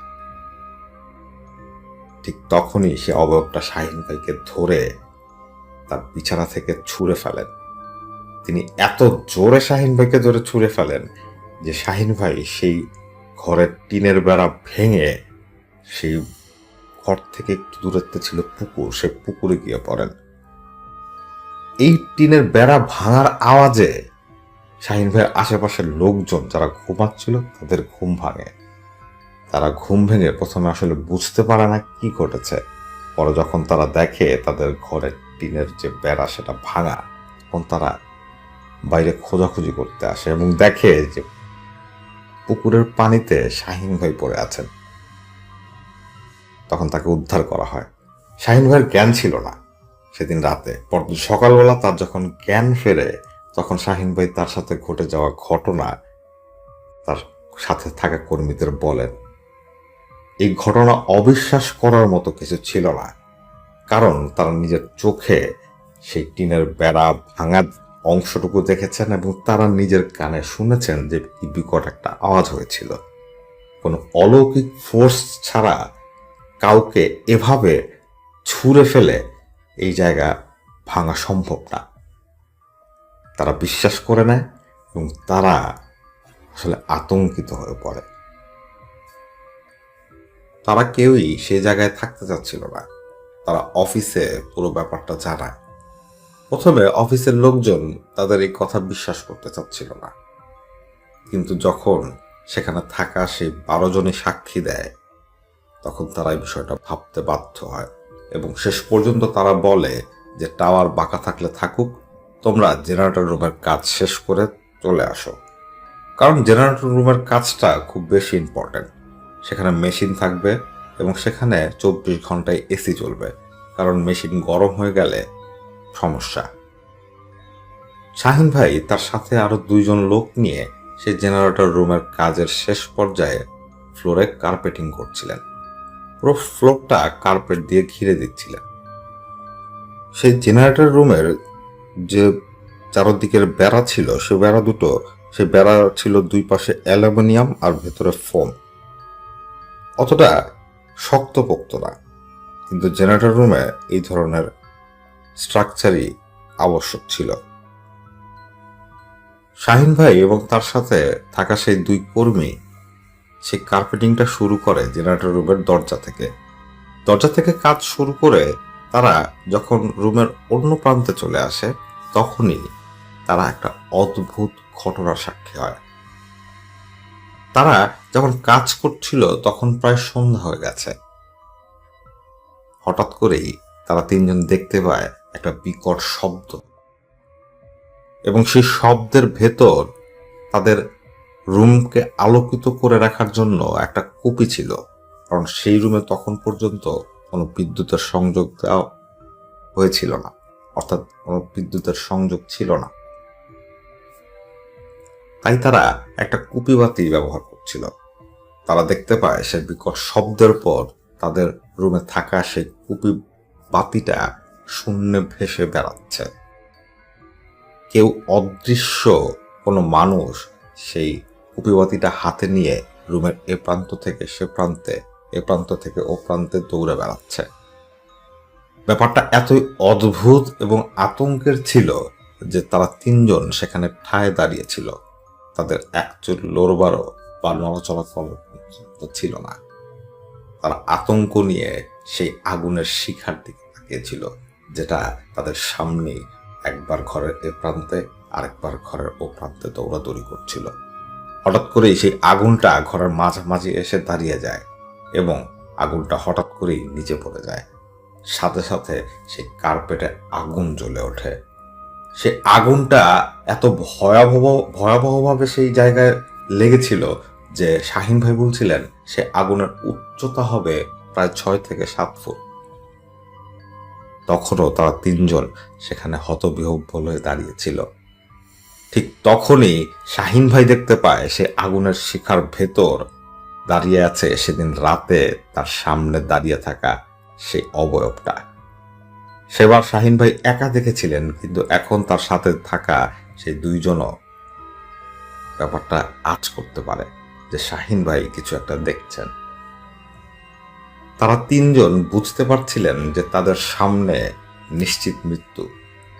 ঠিক সেই মুহূর্তে শাহিন ভাই শুনতে পায় তার সামনে দাঁড়িয়ে থাকা সেই অবয়বটা, যে নিজেকে রামপাল বলে পরিচয় দেয়, সে বলছে, কি বলেছিলাম, আমি প্রথমে জ্বালাই, এরপর কোপাই, এরপর সমাধান দেই কাফনের কাপড়ে। এই কথা বলে সে বিকট একটা শব্দে হাসছিল। শাহিন ভাই বুঝতে পারেন তাদের বাঁচার একমাত্র রাস্তা হচ্ছে অ্যালুমিনিয়াম তৈরি এই বেড়া ভেঙে ঘর থেকে বেরিয়ে যাওয়া। কারণ তাদের পক্ষে দরজা দিয়ে বের হওয়া সম্ভব না, কারণ দরজার সামনেই এই আগুনের লেলিহান শিখা জল করে দাউ দাউ করে জ্বলছে। শাহিন ভাই এবং তার সাথে থাকা সেই দুজন লোক তখন সেই অ্যালুমিনিয়ামের বেড়া ভাঙার জন্য লাথি মারতে থাকেন সেই বেড়াতে। এক পর্যায়ে তারা আল্লাহু আকবার বলে সেই দরজায় সেই বেড়ায় যখন লাথি দেন, তখন সে অ্যালুমিনিয়ামের বেড়াটা ভেঙে যায় এবং শাহিন ভাই একেবারে শেষ মুহূর্তে তার সঙ্গে থাকা সেই দুই সঙ্গী সাথীকে নিয়ে লাফিয়ে পড়েন। জেনারেটর রুমটা যেখানে ছিল ঠিক তার পেছনেই ছিল একটা গভীর খাদ। শাহিন ভাই তার সাথে থাকা সেই দুই কর্মীকে নিয়ে সেই খাদে লাফিয়ে পড়েন, যার গভীরতা প্রায় 10 থেকে 12 ফুট। শাহিন ভাই যখন লাফ দিচ্ছিলেন তার দুই সঙ্গীকে সাথে করে, তখন তিনি শুনতে পান পেছন থেকে সেই রামপাল বলে যে, এবারের মতো বেঁচে গেলি, তোর নসিব খুব ভালো, যা তোকে একটা ক্ষত দিয়ে দিলাম, সারা জীবন আমাকে মনে রাখবি। শাহিন ভাই যখন নিচে পড়েন তার দুই সঙ্গীকে নিয়ে, অর্থাৎ সেই খাদের নিচে গিয়ে যখন আঘাত করেন, তখন তারা খুব খারাপভাবে ইনজুর্ড হন। কারণ সেই খাদেও কিছু আবর্জনা ছিল যেটা সেখানে কাজ করার লোকজনই ফেলছিল, কাচের বোতল, বিভিন্ন ভাঙা শিশি, এবং যেগুলোতে লেগে, অর্থাৎ যেগুলোর উপর পড়ে তারা খুব খারাপভাবে আহত হন। শাহিন ভাই এবং তার সাথে থাকা সেই দুই কর্মীর জ্ঞান ফেরে পরদিন সকালবেলা, এবং সকালবেলা তাদের যখন জ্ঞান ফেরে তখন তারা তাদেরকে আবিষ্কার করে হাসপাতালে। শাহিন ভাই তার বেডের পাশে দাঁড়িয়ে থাকা তার কলিগদের জিজ্ঞেস করেন যে, আমাদের রুমে যখন আগুন লেগেছিল তখন তোমরা কোথায় ছিলে, তোমরা আমাদের সাহায্য করতে এগিয়ে আসলে না কেন? তখন সেখানে উপস্থিত সবাই বলে যে পুরো ঘটনাটা ঘটে গেছে 1 থেকে 1.5 মিনিটের মধ্যে। এই 1 থেকে 1.5 মিনিটের মধ্যে শাহিন ভাই এবং সেই দুই লোক সেই অ্যালুমিনিয়ামের বেড়া ভেঙে খাদে লাফিয়ে পড়ে। তাদের পক্ষে এত দ্রুত কোনো কিছু করা সম্ভব ছিল না। শাহিন ভাই তাদের কথা বিশ্বাস করতে পারেন না, কারণ তার কাছে মনে হয়েছিল প্রায় আধা ঘন্টা তিনি এই পরিস্থিতির মোকাবেলা করেছেন, এবং তার সাথে থাকা সেই দুই সাথীও সেটাই স্বীকার করে। কিন্তু সেখানে যারা ছিল তারা বলছে যে পুরো ঘটনার সময়কাল হচ্ছে 1 থেকে 1.5 মিনিট। শাহিন ভাই বুঝতে পারেন যে তার জীবনে একটা অলৌকিক ঘটনা ঘটে গেছে, যেটা থেকে তিনি শুধু তার ভাগ্যের জোরে এবং আল্লাহর সহায়তায় তিনি এ যাত্রা বেঁচে গেছেন। শাহিন ভাই তখনও লক্ষ্য করেননি যে তার পায়ে ব্যান্ডেজ বাঁধা। তিনি যখন তার নিজের পায়ে ব্যান্ডেজ বাঁধা দেখলেন, তখন তিনি আশেপাশে দাঁড়িয়ে থাকা তার কলিগদের জিজ্ঞেস করলেন তার পায়ে কি হয়েছে, বা পায়ে এত ব্যান্ডেজ বাঁধা কেন। তখন সেখানে উপস্থিত ছিল ডাক্তার শাহিন ভাইকে বলে যে তারা যখন খাদে নিচে পড়েছিল তখন সেখানে কিছু পিন এবং তার কাটা ছিল, যেগুলোতে তার পা লেগে খুব খারাপভাবে আহত হয়, এবং ক্ষতটা এতই গভীর ছিল যে সেই তার কাটাটা তার মাংস ভেদ করে হাড্ডিতে গিয়ে আঘাত করেছে। এবং ডাক্তার এও বলেন যে সেই ক্ষত অংশের চারপাশটাও পুড়ে গেছে। এর বেশ কিছুদিন শাহিন ভাইয়ের হাসপাতালে থাকতে হয়, এরপর তিনি সুস্থ হন। সুস্থ হওয়ার পর তিনি সেই জায়গায় আবার যান এবং সেই জায়গার যে মালিক তাকে তিনি চেপে ধরেন এবং বলেন যে এখানে কি সমস্যা সেটা আমাকে খুলে বলুন। তখন সে মালিক বলে যে এটা অনেক আগে থেকেই তাদের পৈতৃক সম্পত্তি। আগে এই জায়গাটা শ্মশান হিসেবে ব্যবহার করা হতো, কিন্তু এখানে লোকজন আসতো খুব কম। এক পর্যায়ে তারা এই জায়গাটা শ্মশান হিসেবে ব্যবহার করা ছেড়ে দেয় এবং এরপর থেকেই এখানে অদ্ভুত এবং অলৌকিক কিছু ঘটনা ঘটে। অনেকদিন এই জায়গাটা অব্যবহৃত পড়েছিল, তাই যখন একটা মোবাইল কোম্পানি এসে তাকে টাকা অফার করে এবং তিনিও দেখেন যে এই জায়গাটা বিক্রি করে দিলে আসলে তারই লাভ, তখন তিনি এই জায়গাটা সেই মোবাইল কোম্পানির কাছে বিক্রি করে দেন এবং আশেপাশের লোকজনকে এই জায়গাটা সম্পর্কে বলতে বারণ করে দেন।